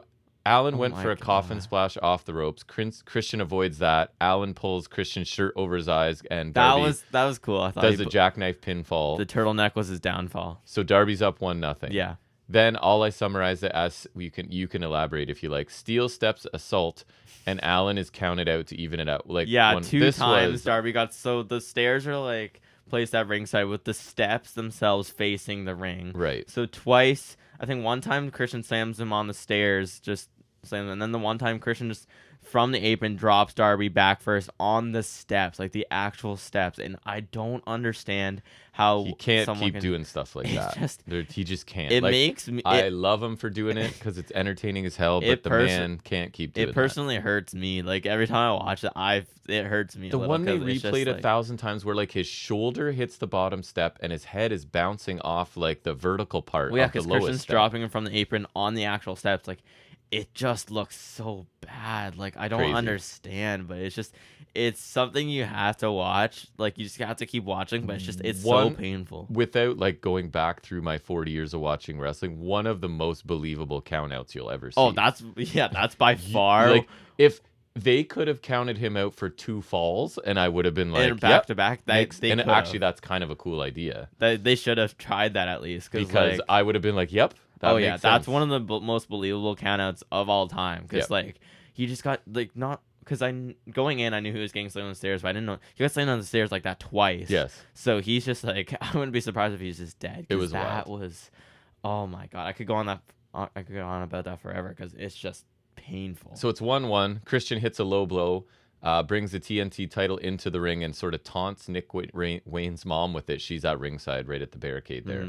Let's not forget Christian taking apart the ring. Yeah. Oh yeah. He rips spends a lot of time during the count out, right? Yeah, just ripping everything apart. Half the ring is basically wooden boards now. So Nick Wayne grabs the title from Christian's hands, and then surprise, surprise, he turns, hits Darby was the surprising part to me in the head with it, and that's the difference. And Christian retains, right? And he tells Nick he did a good job. He pulls The ref covers him for the pinfall, and then that's it after 25 minutes. I thought this was an absolute spectacle. And I just also, like, at the end, it's not a wrestling clinic, but it's captivating, and you're actually worried for like the safety of this I kid. forgot that this wasn't like a no-holds-barred match or something. No, it was... like, oh yeah, the story of just like Christian was killing Darby, like just the stair spots and then just wrecking him with the ring and exposed. I think Christian is like so believable as just this remorseless, despicable prick, right? Like so just good. his face is so... If we can't have MJF as a prick, we have Christian at least. He clearly looked like he does not care if he ends Darby's career. In fact, that is totally fine, right? He honestly could have too. And again, what I liked about this show is this felt different, right? We had a technical masterpiece, we had a tag team match, we had a multi-team match, and we had like an attempted murder basically in this one, right? This was great for a different reason.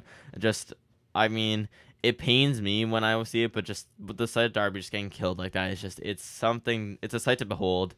It's just, words can't describe that. I gave this 4.25. If you said 4.5, I wouldn't hold it against you. 4.25, yeah. I thought this was really good. And to me, Christian is proving his worth still, I think. I think when he came in, I think it was questionable, but I feel like with this career renaissance, this new character that he's been doing for the past year or so, I think he's proven his worth still, because he can still go enough in the ring, right? He can. To where he can especially give us if you do something like this. Right. Yeah. He can still go in the ring good enough, especially given the part-timers, some of the part-timers that AEW has, like the Hardys and Jeff Jarrett and Sting. And his character work is worlds ahead of them. So like he can go enough in the ring still, but then his character work like top elevates level. him to another level, right? To the point where like he could do at least a main event feud, and I wouldn't be angry about and it. Then what happens after the match, because I didn't even make any notes. Edge shows up and says he's got his theme at least, so that's probably the positive for me. So the worst kept secret in wrestling, Edge shows up again. As soon as they put this as the main event, nothing else is gonna happen. This, like, Nick Wayne turned heel, him and Luchasaurus got speared. That was it. So Edge is here, that's fine. Again, like I said, I'm not as mad about this as I feel like I would be with other part-timers. He's 50 this year. I just looked it up. So that's not great, but I feel like, again, he can go decently. It's never my favorite that they're bringing. No, but whatever. I feel like if he wants trading Edge for Punk is what we're saying. Trading Edge for Punk is a good trade, and also, again, if he wants to finish his career with Christian, on some level, I respect that. And as far as part-timers go, I feel like he can go decently. Like, I mean, again, he's done the WWE style forever, so we'll see how he fares in AEW. But at least from what we've seen recently, he can go decently. He seems to fare better than Jarrett does. So we'll see how that goes, I guess. Overall on this show, it took a while to get going, right? Once it got going, though, I feel like it went from strength to strength. I honestly think that I pretty much love 3 matches, right? Hangman, Swerve, Danielson, Sabre, main event. Loved all 3 of those. Other matches were very good. Nothing was bad. I gave it an A. I think it's in the running for one of the shows of the year. It's definitely one of the better shows. It's a hot opener away from an A+. You know what I mean? I think it's neck and neck with, a little selfishly, Forbidden Door. I thought the same thing. But I thought this was great. Yeah, I think I love the same 3 matches as you. I think underrated. I really enjoyed the trios match. I think so. I love those 3 singles matches. I think the 2 multi-man matches really delivered for me as well. And a really good tag championship match. Yeah, and the tag title match too. So that's like 6 at least really good matches. And then, like, yes, it took a bit to get going, but I don't think any match was bad. I think even the handicap match was just kind of questionable. And one absolute freaking masterpiece, and that bumps things up to me. Like a match of the year, you have to see it. And a notable debut. I mean. And not my least favorite debut, but still, AEW, so like it's still something really notable. So, awesome show. I think this is really good. Yeah, and I think an A show is apropos. All right. Wow, we're already an hour deep in this. We got to get on the road for Thanksgiving. We might end up doing 2 parts. We could do part tomorrow. Maybe. We'll see how far we get. But anyways, we'll keep pushing forward, and we'll keep on AEW, but take a look at their weekly offering from Wednesday, which is AEW Dynamite.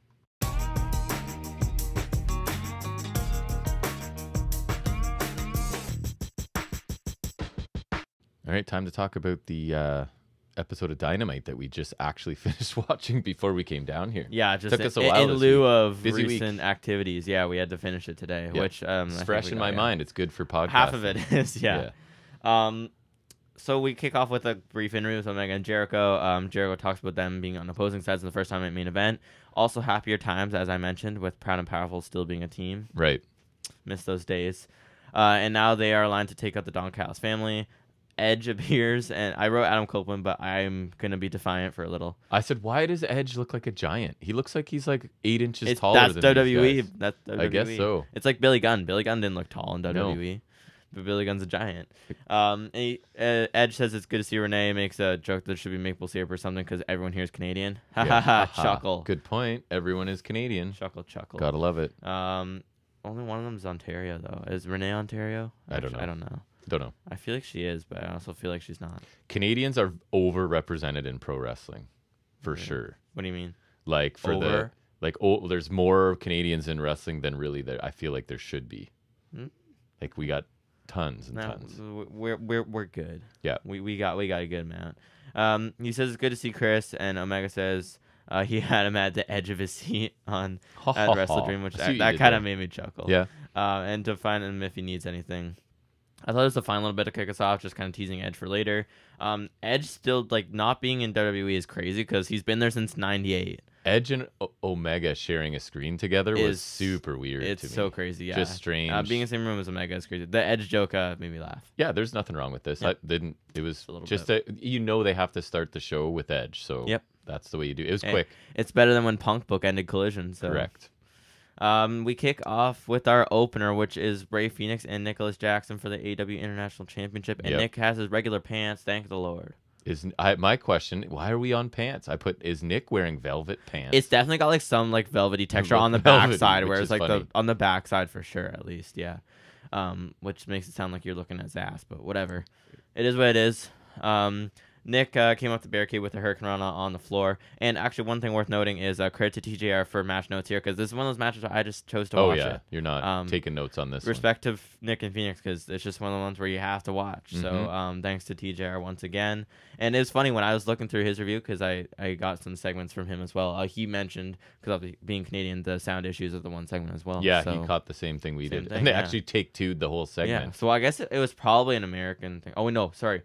It wasn't that. It was he mentioned that Christian was blurped on TSN too. Oh yeah, that's what it was. Yeah. Phoenix kind of tripped in the corner, remember, but then Nick kind of covered it. He super kicked him in the knee and then hit a backstabber. Yes. Just to kind of cover it up. So Nick kind of saved that there. He did quick improv. Yeah. Nick went for the PK on the apron but missed and kicked the ring post pretty good actually. It looked really good. Believable. Then Phoenix kicked his legs out and Nick got spiked on the apron, which also looked good. Really good sequence. Nick with a super kick, then Phoenix kicked back up. Nick hit him a super kick again. Phoenix kicked back up again. Then Nick hit a roundhouse. Both of them are down. Nick hit a nice avalanche cutter for 2. Poison Rana and Destroyer from Nick for 2. Awesome. A couple of basement running knees back to back, and then a solo BTE trigger from Nick for 2. Phoenix came with the springboard heel kick in the corner. Later, a frog splash for a 2 count. And the finish came when Nick countered the Phoenix's driver that was the Blackfire driver. He countered it in a roll-up. Then Phoenix reverses it back and sat down on a roll-up himself to pick up the win. And I thought this was awesome because it's just one of the ones where you have to pay attention. And I think it's not only a great opener, but a great match choice for the anniversary, since the only time we saw this exact match was in the early days of Dynamite, because they mentioned it was on Dynamite number 8. And which 2 guys since day 1 that have been there. Right, exactly. And I think that might have even been during the Lucha Bros heel days, which is so weird because that feels long ago. It is long ago. It feels like, I remember Penta having that brief solo heel run where he faced Cody and Cody no-sold the arm breaker, which I'll never forgive him for, by the way. Right. But like Phoenix especially feels like ages since he's been heel, it's just weird. But this was great through the action. The action was super entertaining. It was well worked. Had a really fun pace to it. It just kept going with a break here and there, I thought. Just like when they did the kick spot, just only a bit of downtime. I thought the near falls they did a really good job with, because in reality, I don't think you really expected Nick to win here, but I thought they did a great job of making him look like he came this close. Like, I think he comes out of this looking really strong in defeat. Absolutely. I think Phoenix looks like $1 million taking all that and still coming out with his belt. Just like in tag matches, these two have such great chemistry with one another, and I would love to see this again anytime. Awesome match. Got quite a bit of time, which I liked. Just one minor issue with Phoenix, rushed. But Nick quickly fixed it. Yeah. And they always say, right, like styles make fights, and sometimes it's contrast to style, but in this case, sometimes it's like the mesh, super right? similar. Like these are 2 of the guys that do this style the best in the world, right? So really hot opening match. Very fun. They work so well together, and something this was nothing short of fantastic. Great TV match. I would recommend checking this out. I liked it a lot, too. I think it's really good, yeah. And this is what I like to see from a Dynamite opener for sure. Exactly. Not Jeff Jarrett. Next we get Cole visiting Roddy, take 1. So I'll talk about it and then we'll mention the sound quality issues after. Roddy got Cole like one of those scooters you ride when you're in like which I wish whatever. I had gotten with my ruptured Achilles. If I could go back, I'd get off the crutches and get on the scooter. I feel like it'd be good for some cases. Yeah. Yes. So they're racing around the room, Roddy in his wheelchair and Cole on the scooter. I thought that was kind of funny. Roddy asked Cole to move some furniture for him because they're best friends and the Kingdom don't know anything about interior decorating. Yeah. Which was funny, not because the Kingdom said it, but because Roddy said it. And just because interior decorating isn't like moving furniture around, right? But montage of Cole lifting furniture in pain while Roddy and the Kingdom sit around. Taven has a giraffe. Yeah. Looking stupid. Cole went to leave saying he's got to go get surgery for his ankle. His first surgery, we know. Right. And Roddy said he still needs his help. So yeah, the sound was really weird. It sounded like, so to me, it sounded like what you would hear in the arena. I couldn't understand. It sounded like if we're live, this is kind of what we're hearing. You know what I mean? Yeah, it was tough to hear. At this point, I didn't really have any clue what was going on. Mm-hmm. So while the questionable sound quality made some of this hard to get, I still found this pretty amusing. Went back to watch on YouTube and it's perfectly fine. Roddy in this manipulative, jealous friend role is gold. I thought he was super entertaining again, and the racing around the room and Cole and the furniture. Like the fact that Roddy is like annoyed or whatever that Cole is not staying to help him move furniture because he has surgery. Almost like Roddy's like, your priority should be helping me. Neck health, right? Neck health is important. Yeah. So yeah, I was like, seemed like a fun segment, but I'm not really sure. I thought a funny shirt to get would be, I don't know if it was the Kingdom one or not. It was like the Neck Strong. I think I'd send it to you or whatever. It's just like, or like it was like hashtag neck health is important. I think I sent it to you because I want to find it again, but it was really funny because I love the out of context shirts. Yeah. Oh, this is weird. It's punch him in the wiener, hit him with a pile driver. Hashtag neck health awareness. Yeah. And that's the Kingdom shirt. I don't love the Kingdom, but I would get that shirt just because the out of context shirts make me chuckle. Next we get Griff Garrison is in the ring. Why is that? It's for a squash match. Who likes squash matches? Wardlow. Welcome back, Griff Garrison. Yeah. Welcome back, Wardlow, I guess. That too. Wardlow charges Garrison in the corner, stomps a mud hole in him, powerbombs Griff to death. Yeah, I didn't miss Wardlow standard squash. That's all. Cue my rant. Great. So now we're back to this. Can't say I missed this whatsoever. I groaned when I saw he was back. Also, the first thought that came to mind was who beat him for the TNT title last time? Because that's definitely his next feud. Because Joe beat him for the title, he left, he came back. Christian beat him for the title, he's probably coming back for him now. It was Luchasaurus, and now it's on Christian. Hopefully not, because Christian can do so many better things, and I don't care about Wardlow. I don't either. Just seeing him back again, I think I've come to the conclusion I just straight up don't like him anymore. I think ever since his first TNT run, and you know how it slowly deteriorated after his MJF feud, and we just kind of started to sour on him, where we thought like they could do better, and like I just don't think I like him anymore. I just think it's deteriorated to the point where I don't like him anymore. I think I've been over him for a while, and I think I'm coming to the conclusion he doesn't offer a lot. I think his style is not particularly interesting to me. I think whenever he comes back, I think of, oh, he's going to take up this spot now. Like, to me, he's taking up space, not like he's going, like, in this field. I'm like, oh, yeah, he could go do that and that'd be interesting. But, like, now I'm like, if he's going to go for the TNT title, that's now, oh, now he's going to do that and someone else can't do it. Or he's going to go for the world title and now the world title is taken up by him. You know what I mean? If WWE, that seems like they want to snap up AEW people, they can have him, honestly. I was just going to say. They can take him. All you have to do is wait till his contract's up and he'll be gone. They can take him. Because like Cargill, he would fare well there, and I won't miss him. I didn't miss him before this. There's just no top spot I want to see him in. I didn't miss Wardlow whatsoever. And I think it's to the point where I just don't really like him anymore. Yeah, I didn't miss him at all. No. Next we had a quick Callis and Takeshita interview. Callis says AEW has been shaken to its foundation by Guevara beating Jericho, and says Guevara is medically unable to perform tonight, which is true. I think it's a concussion. Callis says there are no shortage of athletes who aspire to be a part of his family, and Kyle Fletcher will replace Guevara on the recommendation of Will Ospreay. Same here. Ever since the Orange Cassidy match. Callis tells Jericho and Omega to remember that many battles are won and lost, but people only remember who wins the war, and he'll win the war and do whatever it takes. So they might win the battle. They might win this battle, but he will win the next battle. Right. Mm-hmm. So I like this because Fletcher's tied to Ospreay, who's tied to Callis, so it makes sense, and I get a really interesting tag team to watch, so I'm for it. Yeah, solid promo from Callis as always. Can't say I'm complaining about Fletcher being thrust in the spotlight. Although I feel bad for Sam with the concussion, but Fletcher's awesome. Fletcher and Takeshita is a fantastic one-off team, and it would prove to be fantastic in execution. We get AEW do a replay of Cole and Roddy's segment acknowledging TBS sound issues. So that was a nice move by them just to replay it they just in all of its glory. Replayed it as it was supposed to be the first time. So that was really cool. Yep. Next we get another squash, which is the Acclaimed versus Kip Sabian, Butcher, and Blade for the trios titles in an open challenge. Heels jump Acclaimed at the end of their entrance. Sabian hit like an Arabian press moonsault to the outside. Bowen's hot tag post-commercial break. Acclaimed beat Sabian with some like over-the-top slam move thing. Not over-the-top, like, but literal over-the-top. Yeah. It was fine. Cass's rap was amusing. I liked it. But this was a squash basically back-to-back with a squash, so that wasn't much interesting.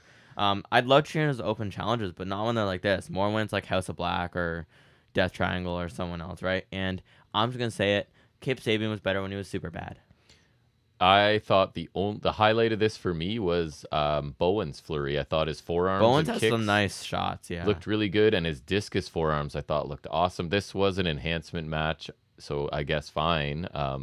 Didn't feel like something we need on Dynamite, but yeah, I guess that's where we're at. We're just getting a team that has no chance of winning in a really quick match. Yeah, Trios division has fallen a little. Has so much potential, and that's two divisions, I guess, Trios and the women's division, that they're sort of lacking. Yeah, I miss the Trios because like at the beginning, the Trios, the best so of seven, excited for those. The best of seven series was fantastic. I would love to revisit that whole thing. Actually, if there's I think once AEW gets on something and we have their back catalog, I think that there's some things on Dynamite I would love to revisit, like Pac and Omega. They had, like in the early days of Dynamite, they had an Iron Man match, which feels like ages ago. I would love to revisit some Takeshita matches, like the early Takeshita matches that we really enjoyed. I'd love to rewatch the Best of Seven series. Like, there's so many things on Dynamite that I feel like we really love that like are so hard to find now. Because like I tried looking for Takeshita's match with Hangman, and it's impossible to get the full match. Or like the original parking lot fight. Like I would love to rewatch that again, right? Like, so really hoping that they get on that because I would love to rewatch. Sounds like they will be some good Trios stuff, right? Like just a bunch of stuff. So I hope that happens soon. Yeah. Next we get Tony Storm, Portrait of a Star, the final installment, despite me never having seen a single one. Right. Because they've all been on Collision, and that's maybe partially my fault. But if it's like a main thing you want to focus on, then I don't know. Maybe like mix it more at least. Like I'm not saying I feel like if it's all on Collision I haven't seen, that's partially on me for not watching Collision. But like I think it's also partially on them because if they want me to watch it, I think they should have put at least one or two other ones of these on Dynamite, depending on how many there are. Like, because they put none of these on Dynamite until this one. I'm pretty sure, right? So, I don't remember any. Exactly. So I feel like they should have mixed it more if they wanted me to see it. Because then, like, if I want to see the next one, then I'd watch Collision. I won't, and I don't, but just hypothetically. So Storm's basically screaming at RJ City how crazy life was. Something just nonsensical. Her makeup smudged. Then she realized she was timeless for some reason. And then she said, "I'm timeless" a few times, and now she's timeless. Tony Storm. I thought this was easily the best thing she's done outside of the ring in any company I've watched her. I think this is really interesting, and that she's basically unhinged and she's just snapped, and she believes that she is this, like, I don't know what era movie star, clearly like Hollywood starlet, sort of overly dramatic diva. I just like it's so random though. I don't know where they can go with it, but I know, but they got to start somewhere, right? I don't know. I just wish they had teased it before. I think they have been though in the matches where she started showing it, and this is finally like this is what she's been doing this whole time, because she started doing it in matches and things, right? It felt weird because she's in the Outcast but doing this gimmick, and we're like, what is this? I think this is them saying, here's what she's been doing, and I'm fine with it because I don't hate it outright. It kind of confuses me. I don't know. I think this definitely helped my perception of this though, because my main complaint like the other couple weeks was I don't really like this if they're not going to show me something, because they kept putting on Collision and I wasn't seeing that. So I think bit of a departure for AEW. I think seeing something like this is at least there's that. I liked it. I don't know. It's just strange. I don't know how to feel about it still. I'm not going to say I don't like it. And it's just it's something at least, right? I'll give them credit for that. The part I really like, not that they followed through with it, was she's doing this super dramatic whatever, and then when later the match starts with Sky Blue, she starts off like cheating and vicious right away, and I was like, okay, if this is her thing, like she's this drama queen, but then when the bell rings, she's like a killer. But then the match didn't really play out that way, so I got confused. But anyways, we'll get Blue. Who cares? But the bottom line is they're trying to do something with women other than the Outcasts, and I like this. Yeah, they're giving it a shot. I don't exactly know where you go with it, but I'm interested. I'm willing to see. There's a quick fired up Danielson promo from post match. I didn't catch a lot of it, but I thought it was good. He's really great when he gets angry. But I don't remember the phrasing. I feel like he was almost walking us towards a rematch. That's what I've seen. Which I'm like, okay, anytime you want, anywhere you want. You have my money. Yeah, I'm okay with that. Yep. Then we got Swerve Hangman one. Hangman says Swerve thinks he can just take his spot and cheat to get it and not earn it. And maybe he's onto something. But Hangman says it's some rehab and ice packs for him and back to the drawing board. Solo promo from Hangman. Nice to hear from him. And it's nice that this appears to not be over as well. I feel like this is him maybe like kind of self-doubt, like maybe he's going back to the drawing board. It's just kind of funny because he almost played the heel in that match, and he's complaining about Swerve tactics, right? I mean, he didn't cheat though. I think it's just more of a crowd circumstance. But yeah, I don't know. This felt very Hangman to me, so I liked it. I liked it, and it makes me happy if this angle is continuing. Agreed. Yeah, I think it's unfinished for sure. They could have that match in the right roles that we're hoping for. And next we get to hear from Bang Bang Gang, which is always a treat because I'm glad now that there's less of a divide between Collision and Dynamite that we get more of them because Bullet Club Gold is quite literally gold. So Austin asked if we're ready for story time with Bang Bang Gang, baby. He said they wanted to talk about the devil. They mocked Cole for a bit, though. I thought it was funny. They mocked his taunts, and then Colton started grabbing at his ankle, which was kind of funny. Colton said that MJF thinks he's a generational talent, but the best thing he could come up with is tofu. Colton said MJF is scared of White, so that's why he attacked Switchblade. Juice called out Friedman, saying he had some explaining to do, and he said, if you're a man, you'll face them like one. Immediately when Juice starts talking, I start giggling because he's so weird. He's so funny, though. He is. Like, the second he says Friedman, just the way he talks, he's the funniest dude. He's super interesting. He's so funny to me. Just, I don't understand. MJF comes out and says the devil has arrived in Stockton. He said we have the Ass Boys in the ring and their best friend Juice Robinson, a.k.a. Talentless Taint. And then just cued Juice Robinson in the ring. He's just like, my taint's rock hard. And then he's like doing this taunt with his arm, and he's like, I'm rock hard. And it's like, he's just so funny, man. I love Juice Robinson so much.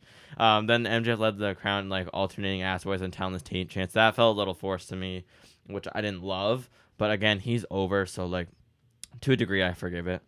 MJF admitted he's done a lot of horrible things in his life, and since it's the 4th anniversary of Dynamite, he'll recount it. He mentioned throwing Jericho off a cage, whipping Cody and 10 times with the belt, which I pop for that. I remember that. We like that. Dodgeball-related injuries for kids, and nearly getting them kicked off TV when he called Tony Khan an F and Mark.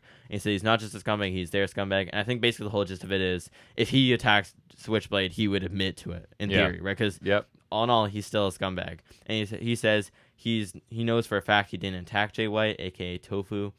He says he suggests he comes down and fights them right now. He makes his way to the ring, but Bullet Club Gold ditch the ring, and then Jay White returns and jumps him with the Blade Runner. He poses with the title, and then they go to the ramp, and White cuts a promo up there. White says he's a cut above the athletes MJF is used to dealing with. He said none of them believed what MJF was saying about how he had nothing to do with the attack. He said MJF is a pathetic, dirty liar that's a slimy, gutless coward. He said, we need an elite champion, and MJF is not that elite champion. He said, if you want to prove him wrong, then they should face off at Full Gear for the title, and he's going to take the belt with him, which is fine by me because White looks great with that beautiful belt. And he had 2 words for him, guns up, and MJF had 2 words as well, he's on. Yeah, I overall quite like this. I thought I enjoyed it very much. Austin Gunn is sounding really confident on the mic. Colton not so much, but that's Colton's fine. Getting there though. I think. And then Juice is just crazy and really captivating when he's on screen. I didn't like Max forcing the crowd to chant. Like I think that was the only thing I didn't love. But so it reminds me of The Rock when he was starting to get a little bit lazy and he just knew he could get the crowd to say anything. So it'd be just stupid things that don't make any sense, and he just because he could, right? So that kind of bugs me. I like Bullet Club Gold a lot. They're just a bunch of mouthy pricks, and I like it, right? I love all of them, man. I feel like they're cool in the way that the Kingdom thinks they are and wishes Bullet they Club were. are actually cool. And they're actually so good. cool. I thought Jay White sounded really good to end this, and it sets up a sweet match for Full Gear, right? I don't think White wins, but I don't know. Maybe they feel like if they want to keep doing this MJF as a babyface, I don't think he needs the title. No, hear me out. Give it to Switchblade, man. I don't think it's helping face MJF, to be honest. With all of the stories he's in right now, because I with thought Cole and with everything else, I don't know if he needs the belt. Right, because I thought the whole shtick with his title run was that like when he was heel, it was the reign of terror, and it was this whole, and I think that was great. Yeah. But now I think it's evolved beyond that. Yeah. So I don't think it'll happen, but I'm okay with it. No, I would be the happiest guy alive if they gave it to Switchblade, because man, he deserves it.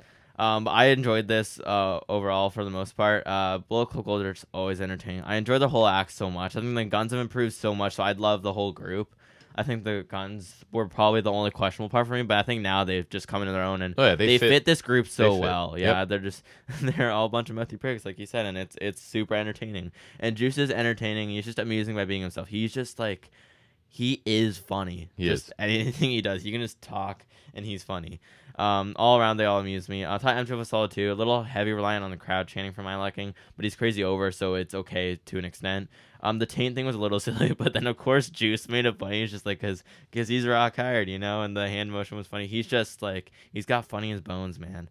MJF, I like him still playing out that he had nothing to do with the attack on Switchblade, even though it's kind of, that's what we're assuming. And it kind of amused me when we listed off the things he's done, because it's sound logic, right? It's like his logic that is he would admit to the attack if he did it, which is like, it's sound logic from a certain point of view, and that's what I like about it, because it's perfectly believable, and that could be the point, right? It's like we would think that, but then like, I don't know, it's a good throw off, right? It is. When White they can still go in any direction. Exactly, right? Yeah.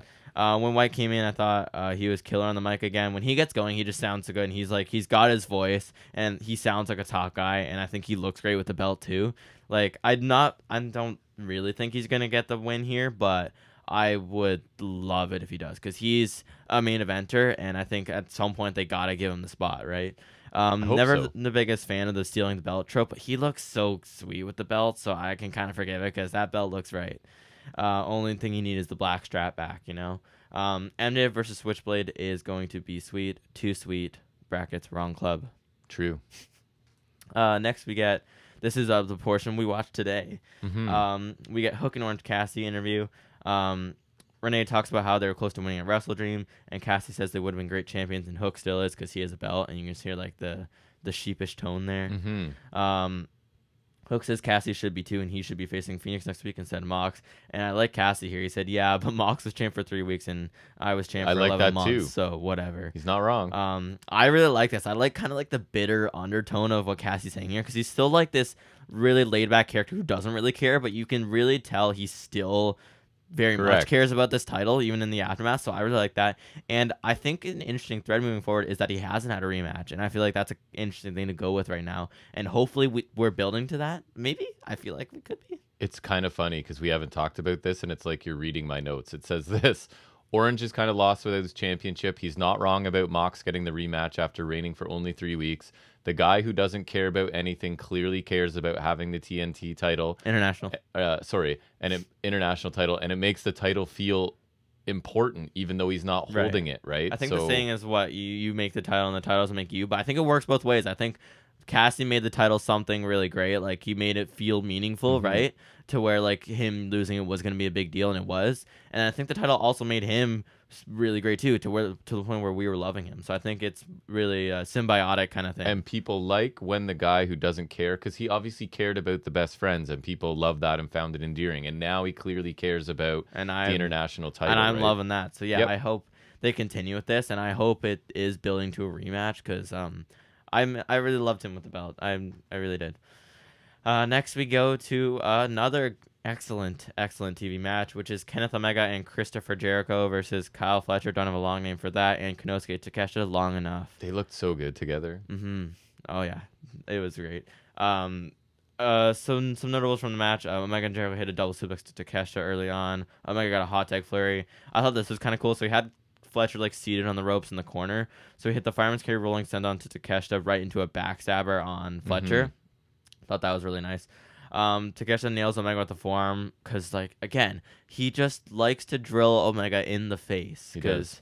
And Takeshita's forearms and the knees, he just is a killer. And then that was right into a half and half suplex from Fletcher, I thought was really clean. And so my favorite part that Takeshita and Fletcher did, so they had Jericho and Omega in opposite corners. So then they simultaneously ran, and so Takeshita would hit running boot and Fletcher would hit his running insecurity in the opposite corners, and then they ran and did it in the opposite corners. Right. Like they would run back to the other side. Looked awesome. And then simultaneously, Fletcher hit Omega with the Michinoku, and Takeshita hit a Blue Thunder Bomb to Jericho.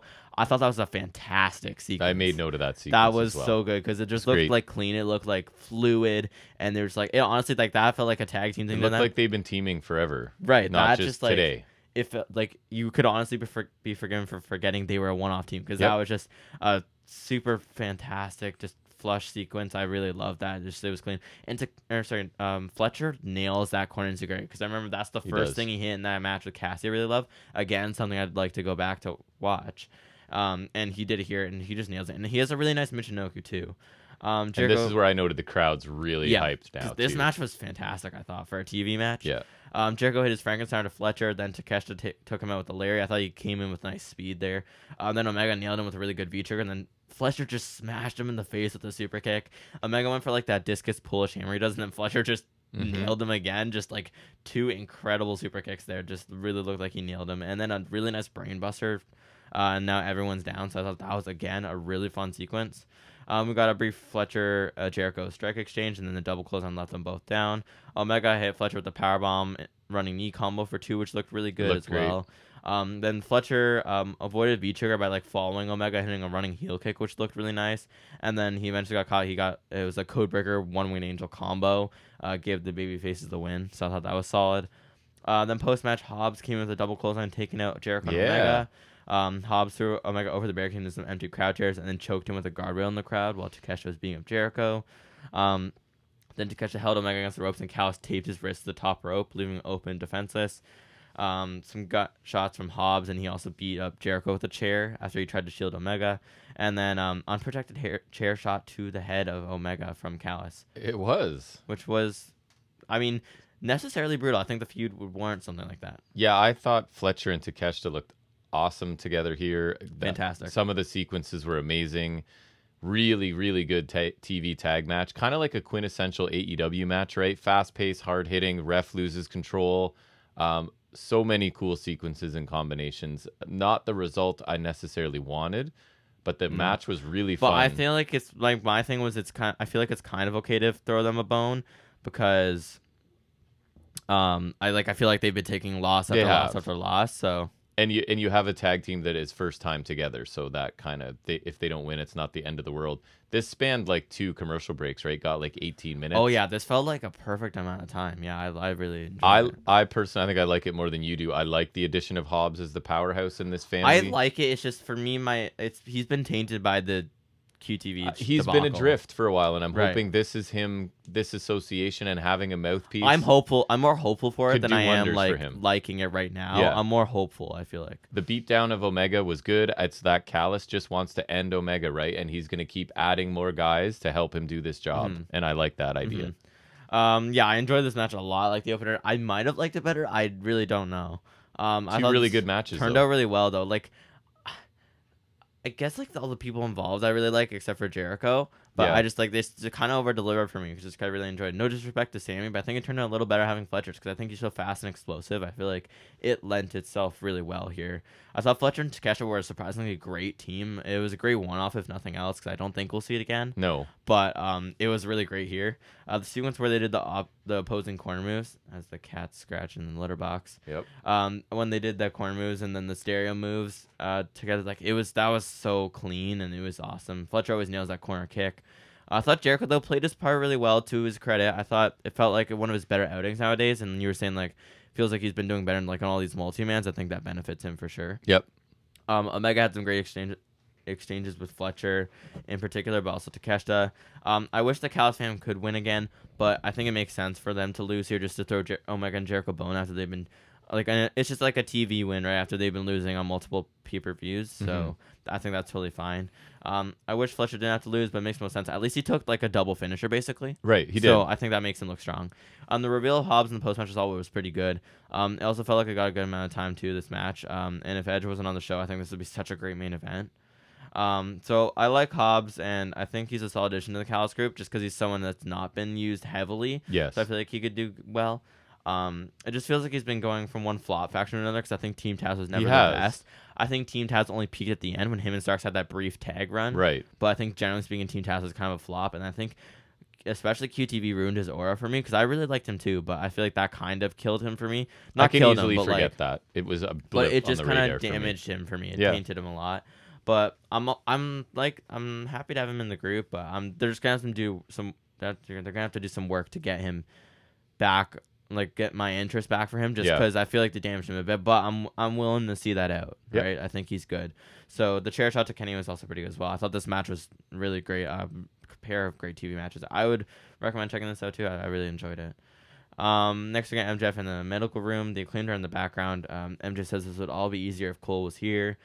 Caster comes in for some reason. MJF had some issue with him. He replaces the guy massaging. Yeah, MJF. He was massaging him, and then MJF said he was stalking him or tweeting at him or something. I don't know. Caster tries to do the scissoring thing, and MJF said nobody's getting scissored, which I thought was kind of funny. MJF tries to call Cole and gets directed to voicemail. This is fine, but I feel like we're missing some internet thing.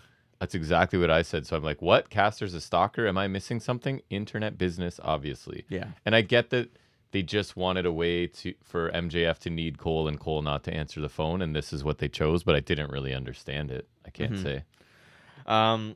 Yeah, so that was kind of weird. I thought so. Know. But then we get a Samoa Joe promo. Pleasant classy surprise. Samoa Joe. Interesting. It's something else. I miss King of TV though. Yeah, King of TV is golden. But he's showing some range here, right? Yeah, no, I'm good with that. Joe talks about what it means to be a champion and the hunger of a champion. He says he's been a champion everywhere, and he knows when to be hungry and to be satisfied, and he is a man who is satisfied. He says he should be a champion in AEW, and he needs to find that hunger again. He said MJF did earn his respect, but he will find out that, I like this, when he finds that hunger, he always manages to eat. Yeah, so that final line was awesome. He's really nicely dressed in a suit, and he's clipping a cigar, and he's drinking a low ball of some alcohol. It's sort of sophisticated Samoa Joe, which is interesting to see, and he just is believable no matter what. I think he's honestly one of the best all round. I love him, and I'm hoping that this the range is important, right? Is moving into something new, he's gonna get more intense or whatever he's doing. I'm interested because I believe whatever Samoa Joe's selling. Going after a belt. Yeah, I don't know which belt he could get. That's not. I don't know. Because I just feel like there's. I just hope he's on Dynamite prominently. Yeah, whatever he's doing. I think ROH is a waste of him. Yep. But yeah, I thought this was really cool. It was different, which I liked, and I really enjoyed what he was saying, the whole metaphor kind of thing or whatever. I thought this closing line was super cool, and I'm okay if they want to go back to him and MJF. If that happens, sure. I have no issues with that. I do want to see other things as well, but no issue with that whatsoever. Especially if MJF is staying face and you want to go super heel, Joe. Absolutely. If MJF keeps the belt after Full Gear, Joe could totally get another crack at that. That's fine. Provided they don't do. I wonder if they're gonna start up the Eliminator tournament again. I don't know. I mean, it feels like they don't have a lot of time, but then again, their tournaments tend to be pretty short, considering the last tournament we had lasted a week. Yeah. No, it was 8 people. It's just it lasted a week because they had 3 shows. Right. So it legitimately lasted a week. So they could totally do another tournament, I guess. Next we get Tony Storm versus Sky Blue. Why this is the last match on the show and not the one we just got, I will never know. And Storm's gear, I think intentionally, looks like 70s women's wrestlers. The lack of knee pads especially. It's like what you would have in that era. Yes, nothing fancy. But it's just worth noting. I thought that was a nice stylistic choice if that's what they're going for, because it right off the bat that caught my eye. Not a lot here. There's short on Larry from Storm, hip attack from Storm, knocking Blue off the apron. Blue hit a diamond crossbody for 2. She hit a solid looking super kick for 2. She did. That's probably the only good thing she did. A hip attack and Storm Zero get the win for Storm. It was about what you would expect. This was fine. I thought she was a little less interesting from an in-ring perspective in this new shtick. I thought the character work was more interesting than this was. Blue's never anything great either, so it was not much to write home about. I thought it was going a certain way because Storm like goes for the handshake or whatever and then attacks right from the start. And I'm like, okay. So again, she's doing this super vicious thing in the ring, but like a damsel in distress or whatever it is outside the ring. But then it's like Sky Blue takes over and basically dominates most of the match. So I didn't get that. And then it's just a quick, she hits 2 moves and it's over. The fact that Sky Blue was like majority on offense really was weird too. Cause like I said, like there's just like a bit of disconnect with Storm. Didn't really do a whole lot here. And just this, cause like without, like imagine there's no vignette here. This would not get the character over. No. Like just let's say they put the vignette on Collision again. She did throw to a commercial mid-match, which I thought was pretty funny. That was funny, yeah. But like... there's just not a lot here. I'm on board with the character, but again, this was your women's match, right? Like a quick little... Anyways, nothing impressive, but I'm interested to see where we go. We basically Hathaway announcing a 4-way match on Rampage, and the winner gets an ROH title match. It's John Morris and Commander, Lindsay Dorado, who's not even in AEW, and Penta. So cool, I guess. Yeah, it's one of those they're hyping a match I won't see, so I don't really have much to say. Then Excalibur was announcing the Dynamite Title Tuesday matches for next week. All I had to say was NXT is loading up their show with a bunch of main roster crap I don't care about, but AEW on their hand is loading up with Hangman versus Switchblade and Swerve versus Danielson. One of those is incredibly appealing. Guess which one it is. Also, probably Moxley winning his title back next week. So I would think so. I'm super looking forward to Dynamite next week. Like Switch versus Hangman is super random, but I'm like actually both of those matches are random. Like Swerve Danielson for a TNT title shot is super random. Yeah, but I love it because that sounds awesome, and Hangman versus Switchblade sounds awesome. So that sounds great. That's how you get me to watch. Card. Yep. And I don't think I'm working Tuesday either. Nice. So can watch it live. Even. Good. Yes, because that sounds good, and I don't care about Undertaker or Cena or Heyman or Asuka or whatever is on NXT. Then we get to hear from Edge. I even wrote Adam Copeland, but then I wrote Edge in brackets. And I wrote Edge will be 50 this month because I looked it up. that's good information. Yep. Edge told Tony that, Schiavone, that his voice was the soundtrack to his childhood, so being in the ring with him means a lot. He said in 2011 he was told he could never wrestle again, but now it's 2023 and he's in an AEW ring. Not mentioning the fact that he returned in 2020 and he's been wrestling since then. Details. Let's not forget the greatest wrestling match ever. That's right. Hello. Like, that happened. We can't ignore that. That's actually my favorite match ever. Not Omega Ospreay. Right. Okay. That's my favorite. Definitely. It has been my favorite. And the only thing that makes that match not great is that it was at Backlash and not WrestleMania Backlash. That would be better. Right.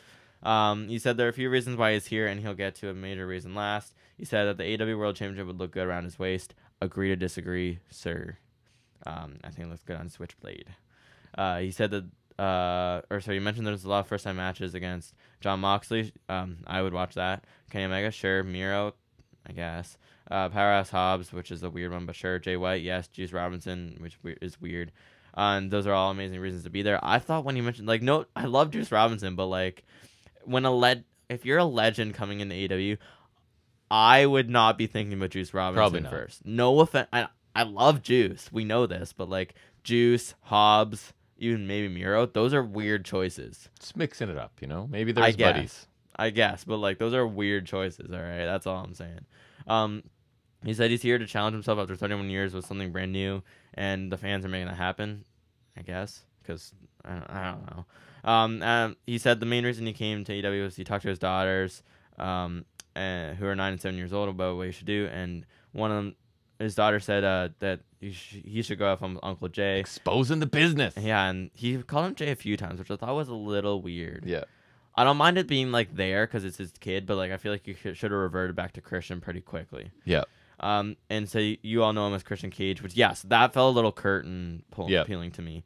So he's calling him out so he can tell him the real reason he's here. And he said, "Jay, come on!" That's what I mean. That's a little weird to me. But Christian comes out taking his sweet ass time. He's got his turtleneck. He's got his belt. And just a look on the man's face. He just looks like he's got this stern I don't know if he's And the way he did it multiple times, he really, really slowly turned his head to look at Edge. He'd be staring straight ahead, and then I loved it. Christian saved this for me because I found Edge kind of boring, and then I thought Christian doing almost nothing was way more interesting.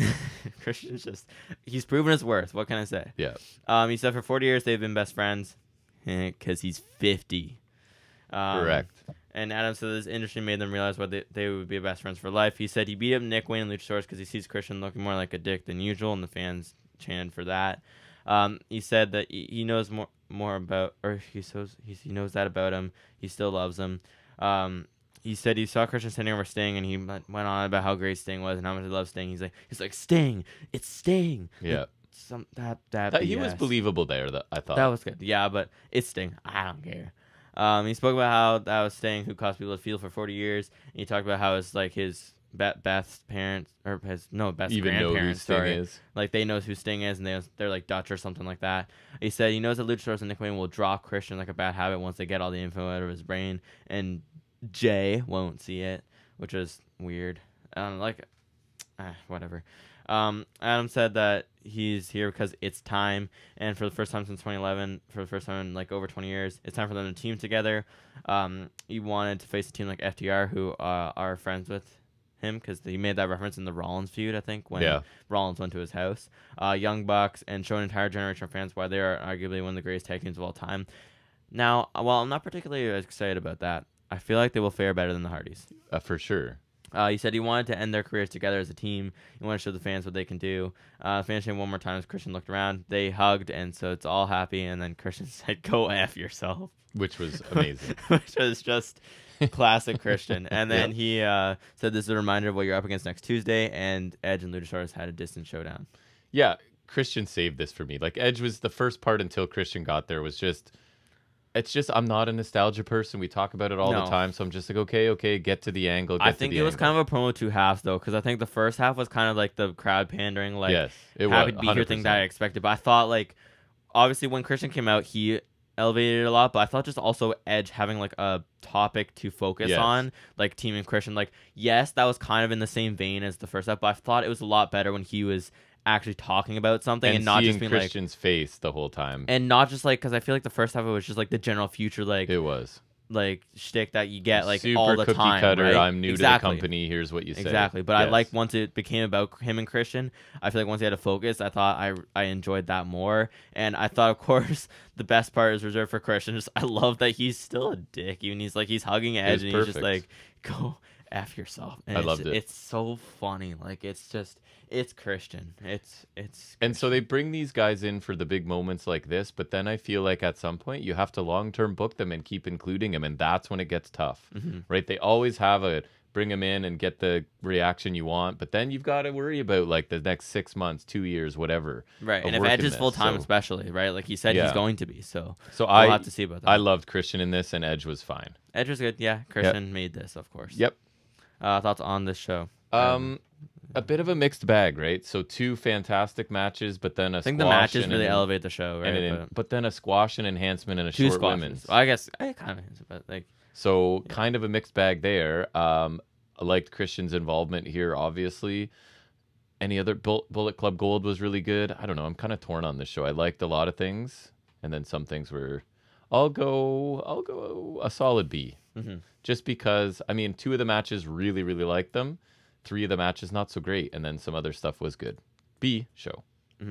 I think I'd probably agree. I think a couple of matches I really loved. I just thought they were super entertaining, super fun to watch, and there was something I would like to rewatch or I would recommend for a TV match, because I thought the tag match was super fun and the opener was super fun as well. Just some crazy stuff within. But then we had a couple squash matches and a mediocre women's match to cap off, which was kind of lame.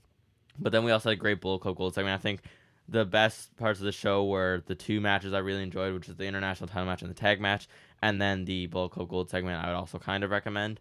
So I think that makes up a good portion of the show that I really liked, but I feel like if we had some other good things to bolster that, it would have made a much better show. I thought Edge was fine. I thought, what else was there? Like Cole and Roddy were funny. But I think generally, it was like a pretty good show, but I think it could have been better. I think I'm really looking forward to next week, because next week looks super promising, I think. Yeah. So we'll see how that goes. And I think that is also, I think I will also give it a B. Okay. Pretty solid show. It was. A couple of really fun matches. Had some really entertaining stuff.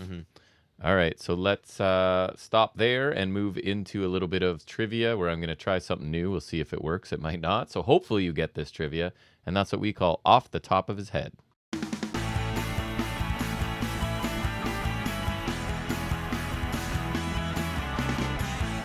All right, so I'm getting creative this week.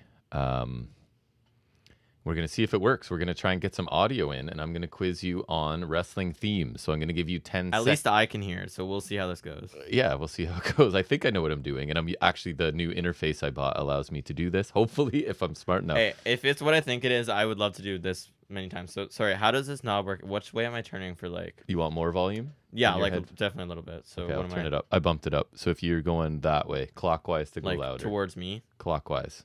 That would be... The way a clock moves. Yes. I don't know why I had to think about that, but... Okay, so I'm going to play you 10 seconds, and hopefully if ads pop up, I'll be able to mute it quickly, and we'll see how this goes, okay? So, we'll start out pretty easy, and we'll see how it goes. Here's the first one. Well, that's an ad right away. That's an ad. Amazing. So it's going on really well already. So give me a second. There we go. Nakamura. The first one. Okay, you can't guess till I pause because no one will hear it. What did you say? Nakamura's theme. Correct. Shinsuke Nakamura is correct. All right. So I'm pretty sure I'm gonna have to get difficult for you, but I will start. Hey, we'll start. Well, this is a start. That one's too. This one's hard. This one's not easy. Okay. Wait. I know.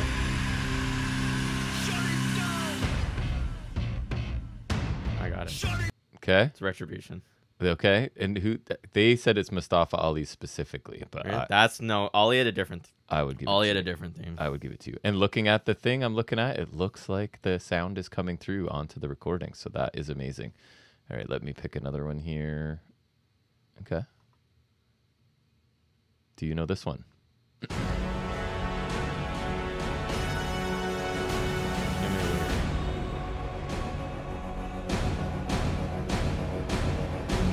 That is Cesaro. Oh my God! Why do you know these things? I don't know. That one's difficult because that one sounds a lot like a couple of themes from that time sound really similar, but for some reason I remember that. All right, enjoy this one then. You think you're so good. Okay. I'm the next generation of great. The next generation of great. You know that? Jason Jordan. Oh my God. I know that one. That's pathetic. It's partially because I remember that run, but also because I played 2K19 for so long, and that theme's in I didn't even think of that. That's going to help you. A little bit, yes. But I remember, I have a good theme data bank in my brain, actually. All right, I remember some of the names, too, for just the theme titles. Fine, then know this one. Okay. Let's see what you got. All right. I'll be surprised. You know already?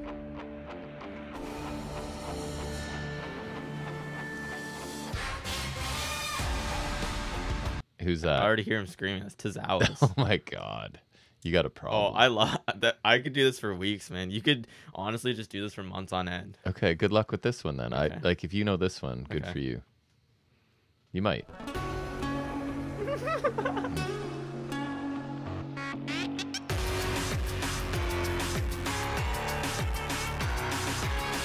Who's that? Colognes. Oh my God. Are you just picking these, or is this from a list? It's from a playlist. Okay, I'm just grabbing. right. So the funny thing is, as I was preparing for this and listening to a bunch, you know how we always talk about like your nationality or race is your whole identity? This was the one where they were handing out like the resort pamphlets. So or that was going to be my hint to you. It was the Shining Stars, yeah. Pretty much all of these are going to be very much like, okay, good luck. Yeah, I mean, I know this one, I guess, but you seem to know all of them.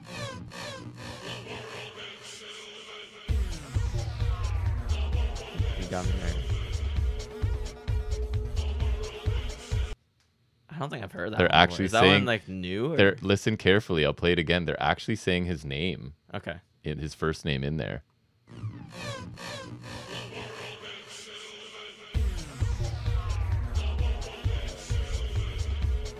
can't tell what it is. The world is Sylvan. Sylvain Grenier. Yeah. Really? That's stumped him. Because that's like old. That's a deep pull. Okay, that makes sense. That's an interesting one. Okay. All right. Sylvain Grenier. I got you on one. That's a weird one. Got you on one.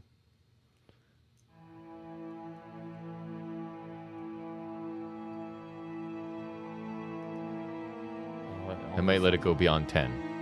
Okay, it almost sounds familiar.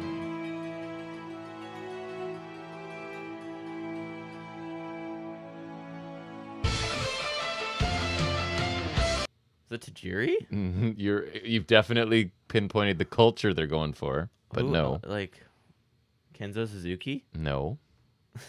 He's now this person is now an Impact. Ooh. Who's? I don't know. Or is he still an Impact? I think so. Kenta? Most recently. No. No, that's not Hideo's team. I know Hideo's team. I don't know. We liked him in NXT eventually. Kona Reeves? No. Kona Reeves. Kushida. Oh, really? Yeah. That's definitely not his WWE one then. All right, here's another deep pull, I think. You might know it, but I feel like you won't. I'm trying to stump you now, officially.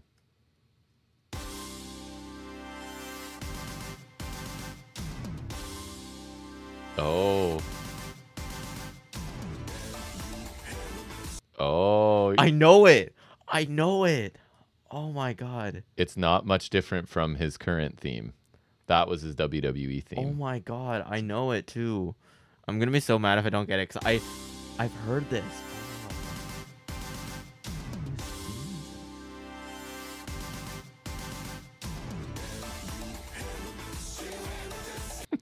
It's not Noah Jose because no, his is different. No.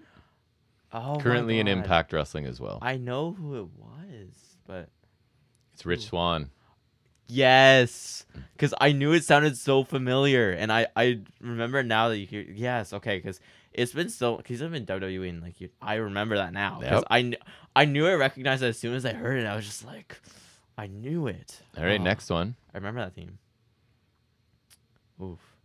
Stumped you on a couple of these. My name is Finley, and I love the fight. Oh, that's lame. No guesses, obviously. Stumped? Fit Finley. Yeah. It could be David Finley. I guess. That was funny. I'm going to have to fix some clipping there. I think we got loud on that one. Okay. Okay. That one didn't go great. That's a good one. Oh, my goodness. This one is good luck to you. That's so generic.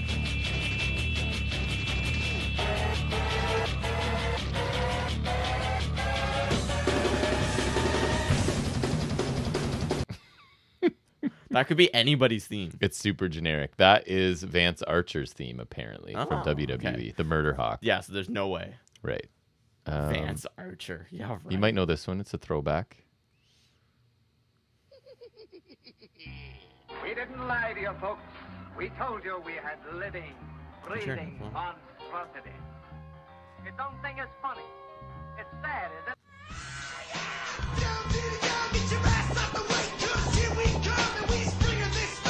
That's all you get. I don't know. I can't say Stumped? I heard that one. Oddities. Oh, okay, that makes sense. Yeah. All right, I'll try and do. Oh no, there's a couple more. Okay. Just because I don't think you'll get this one either. And that's a commercial. So give me a second while we vamp for 3 seconds. That sounded like Bo Dallas's thing. No.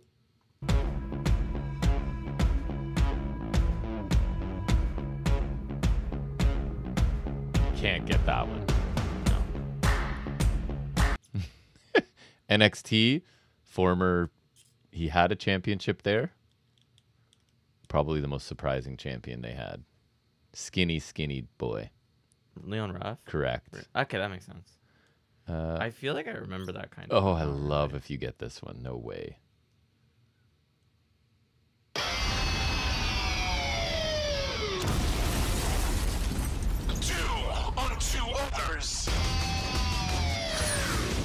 You know it? Forgotten Sons. It is Forgotten Sons. As soon as I heard it, I knew it was familiar. I didn't know it was them, but then that voice, I was like, that sounds so familiar.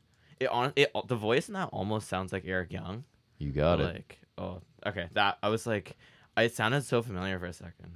All right, let's go with one more. Although that one, you could do a whole podcast of this, honestly. I don't think you'll get this one, so I'm going to end you with stumping you. Last one. Don't even know how many we did. I ain't the lady to mess with.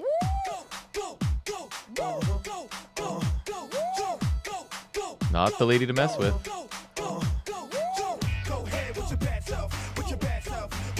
So think of what era that might sound like too. It sounds like early 2000s. To me. So you know it's a woman. She's not the lady to mess with. Beth? Nope. China? Kind of right era. Victoria? Dark hair. Victoria? Yes, Victoria. Very good. All right, so I'm hoping I won't know till I listen back. Yeah, but I'm I hope hoping that sounds good well. because I would do that. You like that, eh? Might have to keep track of which ones I've done though.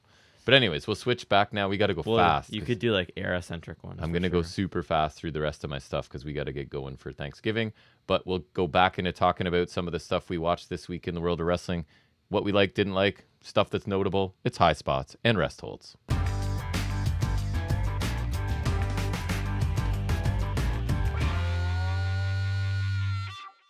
All right, going to go through mine really quickly because we got to go. But what do you got for Raw to start off on Monday? Highspot was Gunther champ. I caught the highlights of that because I heard it was good and reminded me of their NXT match a bit, so I thought it was good. Powerbomb sleeper for the win. Yeah, I heard it was really good. See, if anyone's gonna powerbomb someone to death, I feel like it should be Gunther. Yeah, and I love that his finishes are different, right? Like you never know what you're gonna get out of him. Well, and you just finisher spam that. Other high spot was right after that. Gargano saved Chimp. I heard about that too. So let's get that going. I think sounds like it is. Eventually, you have them beat the Judgment Day for the tag titles. I think that's the way to go.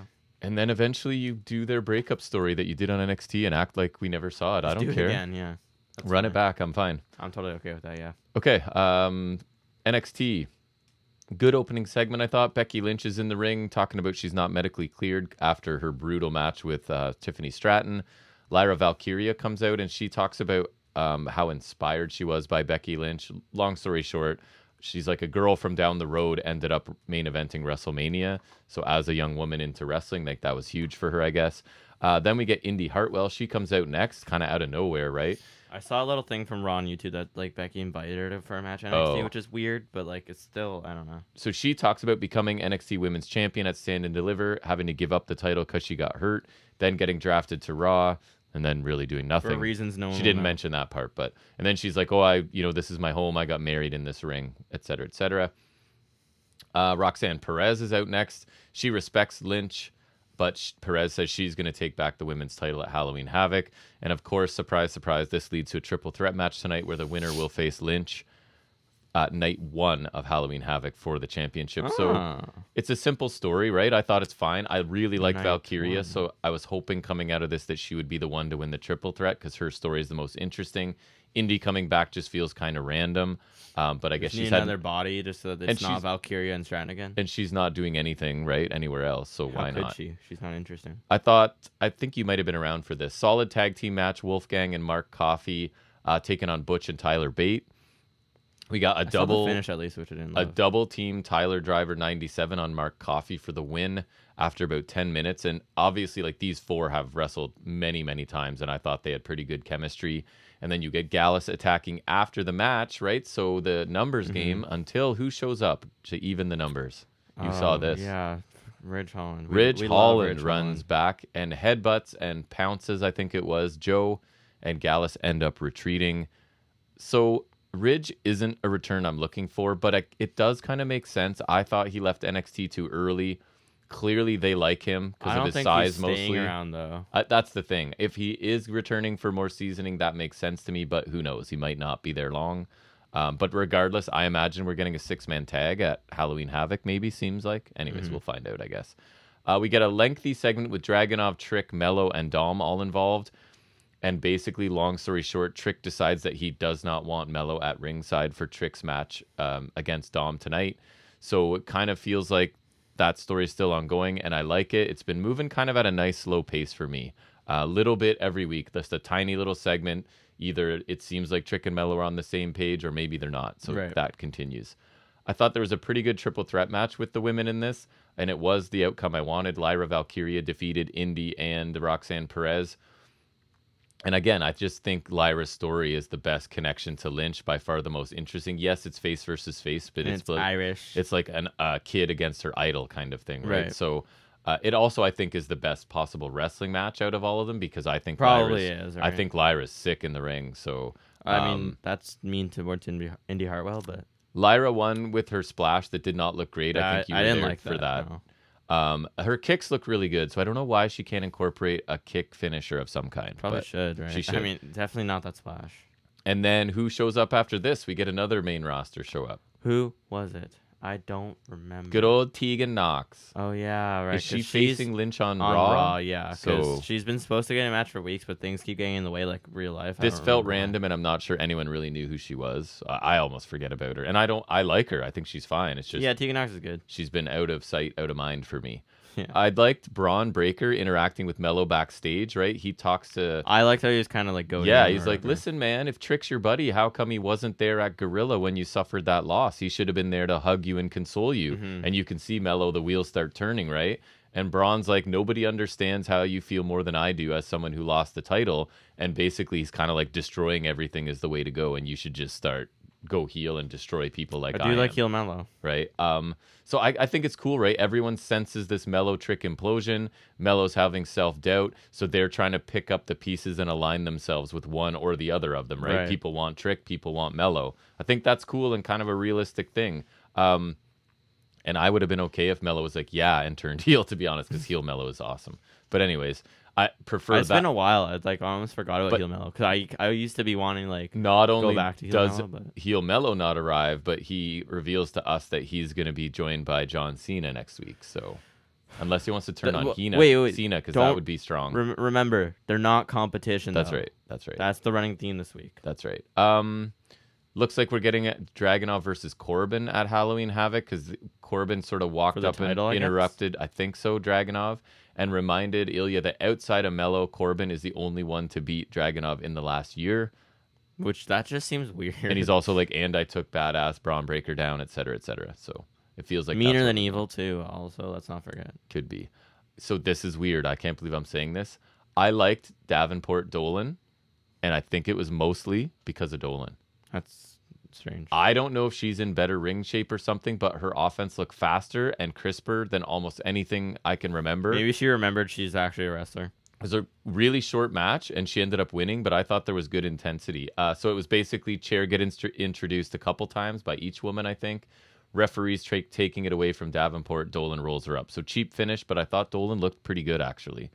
We're getting Asuka against Roxanne Perez, apparently, right?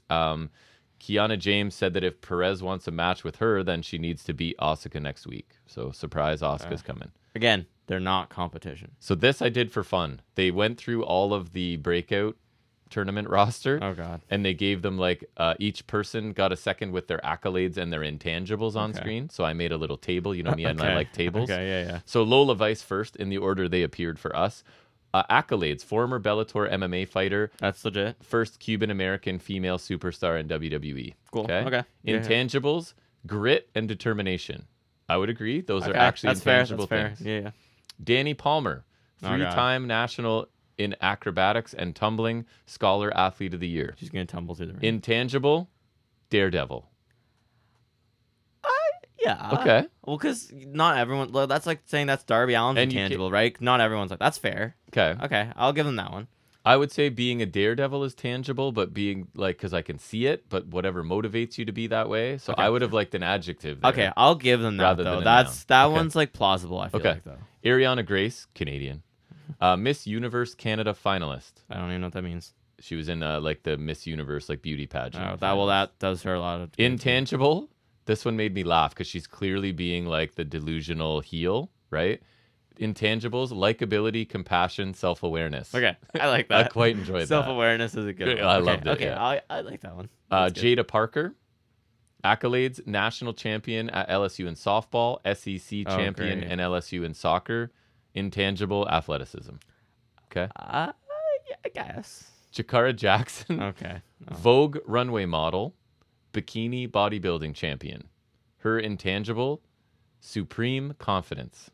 Okay. Sure. I think does that apply? I feel like that applies. Yeah, it could.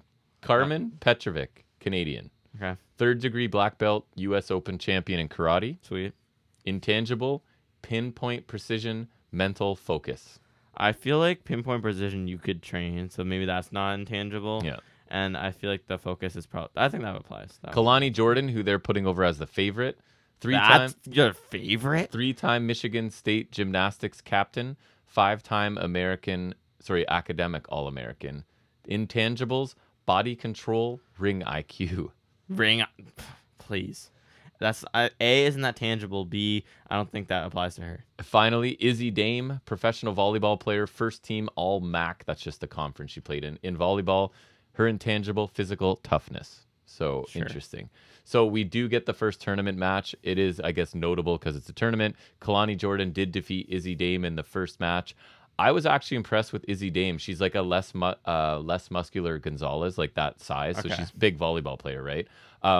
She played the powerhouse heel, kept it simple, had a backbreaker. Other simple stuff looked good. They need to bring back the men's one, too. I even thought she might have improvised a couple things that looked good. Anyways, Jordan won with the split-legged moonsault after 5 minutes, and I thought actually Izzy Dame looked better than Jordan. But to be fair, Jordan was mostly selling to the monster in this one, right? But I thought Dame had potential there for sure. I was a bit pleasantly surprised. I thought the main event was solid. Judgment Day obviously cheated like crazy, including the return of I think JD it's interesting that, I noticed that. I thought it's interesting that obviously Dom loses when he was alone. Right. So all of Judgment Day are there, right? Balor ends up running across the apron, hitting Trick with the title belt. Judgment Day and JD, I guess, because technically he's not there. Right. The ref was distracted, frog splash from Dom, and he wins the North American title back from Trick Williams, who had a very brief reign. Fine match, lots of extracurriculars, as you would expect from A, Judgment Day, and B, Dom, because the thing is Dom needs something because he's not as good as anybody, right? Yeah. And again, it's Trick made a bad decision not to bring Mello, so that plays into that storyline, which I like as well. And I must say, Judgment Day do look cool with all the gold in the briefcase. Yeah, I like that. They look like a cool group. Yeah. We get Paul Heyman to end the show. He also, cuts a really nice must promo. Be pissed right now because Bloodline had all the gold and he was North American champion, and they were like, nah. Heyman cuts a really good promo. He'll be in Braun's corner, but they also almost leave it like you could interpret that Roman's coming. I think they did that intentionally, which is kind of mean because there's no way in hell that Roman will ever step foot in NXT again. If you pay close attention, you know it's Heyman coming, but I feel like they left it slightly ambiguous for people not paying attention. Yeah, which that's kind of mean. Into Impact quickly. Opening match was Killer Kelly and Tasha Steelz. I thought it was pretty decent. Kelly catches Tasha in a sleeper. I saw it's like Tasha and Purrazzo challenging for the belts. Purrazzo comes out and pulls the referee out of the ring, yes, and Tasha hits the blackout for the 3 count. So that is Tasha's back. They're putting some focus on her. She and Purrazzo seem to be teaming, I imagine, so Purrazzo can turn. One of them's going to turn and go back to heel because both of them are better that way. So getting a win over one of the tag champs is a way to get that feud started, I guess. Gresham walked away from Bayley yet again, which I liked. Gresham sort of talking to Gia, and she's asking him about cheating to beat Bayley last week. And Gresham said that's what he's talking about, the incompetence of the referees. So, like, it's not his fault he cheated. It's the referee's fault for not noticing. That's one way to go. Which I kind of liked. And Bayley comes in, is still doing the super baby face, and he's like, hey, we're supposed to be here to help each other. What are you doing? Right. And Gresham just walks away. I think they have a cool dynamic, and, like, Gresham's tired of doing things the right way and getting nowhere and being forgotten, and Bayley is still a baby face, so this works for me. Bayley's still a baby face. Tommy Dreamer doing an emotional promo actually led to something interesting. So he comes out to the ring because Crazy Steve has the briefcase to cash in for his. I was showing you that match is on the Fallout now. Like, I don't know if that's the match or that's just like an extra match, but like that'd be weird. That's where you're putting the match on an untelevised, like kind of like post show. It's supposed to be digital media, so maybe it'll be on there somehow. So Dreamer talks about being friends with Steve for a long time and that Steve's an amazing wrestler, and goes into specifics about what this guy has to do to wrestle as a blind person. Like, he has to count his steps when he's running the ropes and stuff like that, which is crazy just to think of what that guy's processing to have a regular match that other people aren't. Because like I understand like doing that, but like I don't know how you'd be able to do that, and like just it still breaks my brain how that works. So anyways, he talks about Steve was talking about one of the things that being blind he'll never get to do is drive a car, so that Dreamer gave him the keys to his car, went to an empty parking lot and taught Steve to drive, and that basically Steve was crying and said it was one of the only times he's ever felt normal. So really, really good stuff here. Whether it's real or not, it sounded real. And that basically Dreamer's like, I love Steve, and that yes, I'm happy to give Steve any type of match he wants because he deserves it. And then they embrace tightly for quite a while, and then finally we see that Steve has literally stabbed Tommy Dreamer in the back with a fork. And yes, you can see something under Dreamer's clothes that obviously, but whatever, right? I thought it was continuing this ultra-violent, crazy Steve, and just he's unpredictable, and doesn't matter who you are, he's going to attack you. And I like they're just putting time and effort into him. And this isn't nice. My last note says, I've wanted to stab Dreamer for his cheesy emotional promos for years, so I can see Steve's side. That's not nice. Couple Restholds. A little harsh. Couple Restholds after that. There was a multi-person match with Eric Young, Jake Something, Jordan Grace, Dirty Dango, and Champagne Singh taking on Brian Myers, Mahabali Shera, Bully Ray, Kylan King, and Jody Threat. So really random. So the winning team goes into a 5-way match next week, and whoever wins that match gets the number 20 spot in the Call Your Shot. And whoever Bully Ray won last year, let's not forget. And whoever gets pinned is number 1, I think, right? Is how it works, which is one of those things Impact tries that I think is cool. Shera looks for a sky high on Jake, but Jake ends up hitting the void for the win here. Just an odd mishmash of people and odd dynamic, so it never really got going. The women did quite a bit, but the match itself I didn't think was super interesting. So many involved in this that had no shot of winning, right? So It's kind of, that hurt it a bit. Then we had a fans revenge match, which is ABC taking on Skylar and Jay Vidal. So basically there's a whole bunch of fans around ringside with belts, and they're allowed to hit whichever person. Is it like actual fans? Do you know? I imagine it was fans they know really well, or plants for sure. Hotch is on paternity leave, so Skylar tried to recruit Savannah Evans, saying like, you're my first choice, but Giselle Shaw was like, we heard you all over the internet asking everybody, so no, you can have Vidal instead because Vidal cost her a that's match or why. something. Yeah. Okay. So Skylar in this just took an absolute beating because anytime the heels hit the floor, they were getting whipped relentlessly. And anytime Bay or Austin hit the floor, they were just like, didn't touch them and would help them up sort of thing. So that was kind of funny. But just wrestling-wise, all momentum is lost here as people just... It's kind of a similar thing like a lumberjack match. You have to find ways for people to keep going out of the ring, and it just kind of stops the momentum of what was going on in the ring. And other than just feeling bad for Skylar getting absolutely whipped to death in this, it didn't really do much for me. Art of Finesse in the Fold, ABC win. The main event was a decent Khan match, but that's like never a ringing endorsement, right? It was Alexander and Khan. So Diener gets a steel chair. Looks more like of an endorsement for Alexander. Looks like he's going to hit Alexander, but Shelley pulls the chair out of his hand, and Alexander accidentally hits Shelley, so they're face to face and sort of. So, anyways, Alexander hits the C4 on Khan and wins. Shelley gets in Alexander's face, and then we get a shell shock to Alexander. Go ahead, say your thing. Blade Runner. Yeah, there you go. I will say, Alexander sold the crap out of that though. Yeah, I'll say that much. He did. He sold that really well, but Blade Runner better. So I ended up speeding through there. We might be all right for time. So you didn't have anything for figuring this week? Just the Fastlane. So we're Fastlane preview, right? So let's do that really quickly right now. We'll just stick it on the end here. Just keep it going. Yeah, keep it rolling. Okay, it's like 5 matches, and this feels like. That's not I feel bad. like they tend to do B pay-per-views in between like the more interesting ones, but I feel like back to back these pay-per-views are kind of lame because I feel like Payback was kind of mid considering we didn't finish it, and this one looks very pointless as well considering. Oh, great! Like, we have a couple multi-man tags that mean nothing to me. I don't even know who's in this one, so I'm really going off the top of my head. Io, Asuka, Charlotte for the women's title. Let me guess, Charlotte. I'm picking Io. I'm taking Io as well. I can't believe I'm going against my watch. It'll cost me. It'll cost But you. I just don't think, from what I hear, it's going okay, and I don't think we need to take it off of her. She's awesome. I don't think so. I don't think they put a lot of effort in this run. I agree. It looked kind of weird. LWO and mystery partner, rumored to be Carlito, versus Bobby Lashley and the Street Profits. I'm taking LWO. Just seems like the likely bet. I'll take the heels, or is that heels even? I'll take the other group. They're heels. I don't know anything. I'll take Lashley. I'm writing Lashes. And his boys. Cena and LA Knight versus Jimmy Uso and Solo. I do notice Lashley can only be teamed up with other black people, though, right? That has to be. It's so. God. Anyway, sorry. What was I'm not that? saying it doesn't work. I'm just saying it's like it's.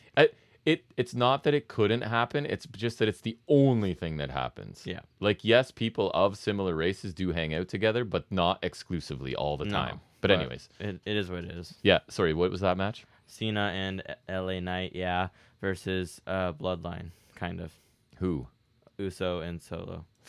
Jimmy and Solo, to clarify. I guess I'll take Knight and Cena. Yeah, that's what I'm thinking. Because I think Knight's got momentum building. And Cena's not showing up to lose. I mean, why maybe. do you need Jimmy Uso to win? Like, too. All he did since the Uso split was go back to the Bloodline. Yeah. And Solo doesn't have to lose, so. Right. Judgment Day, which is Priest and Balor versus, guess what? Solo push, Jey Uso and Cody Rhodes. for the tag titles. I'm taking Judgment Day because they're not even a real team, and I swear to God, Same. if the first thing you do in Jay's big solo run is give him the tag titles with not Jimmy Uso, That's a great point. like, come on. I agree. The fact that he's even in this match is laughable, but like, and no I way. don't think. I think Cody thinks that tag titles are beneath him right now, and probably doesn't even want them. So They probably are, to be fair. yeah. Then finally, Nakamura versus Rollins, last man standing match for Rollins' secondary prize. I think it's time. I'm taking Nakamura. Me too. It's a gamble, but I'm taking Nakamura. I think it's time for Nakamura. I think Rollins has had a good enough run. I think he's done everything in his power to elevate this belt as much as you can, because it does feel secondary, but that's through no fault of his own. Correct. I think he's done the best he can, and I think it's time you give Nakamura something. Me too. I think you finally give him a run that he deserved like 4 years ago. And I hear good things about what he's doing currently, so why not now? I've liked what I've seen, so Yeah. I'll say that much. Me too. I'm taking Nakamura. So I agree. We'll see about that. That show looks like something I don't really care about. It's tonight. I kind of forgot. We should probably record it. Hopefully we don't It's forget. tonight? Yes. Okay, I'll record it. Yeah. I will do that. See? Yeah. You don't know. It doesn't matter. But Nice. yeah, Fastlane tonight. All right. I think that's going to wrap up 168. We got to get ready for a big Thanksgiving meal in the next couple hours. So I hope if you're Canadian and celebrating Thanksgiving, you have a great long weekend. If you're American, wait another month. And if you're American, you'll enjoy yours soon enough. You got a nice weekend of football or whatever else you're into. So enjoy that. We'll be back here next week for episode 169. And until then, everybody, take care.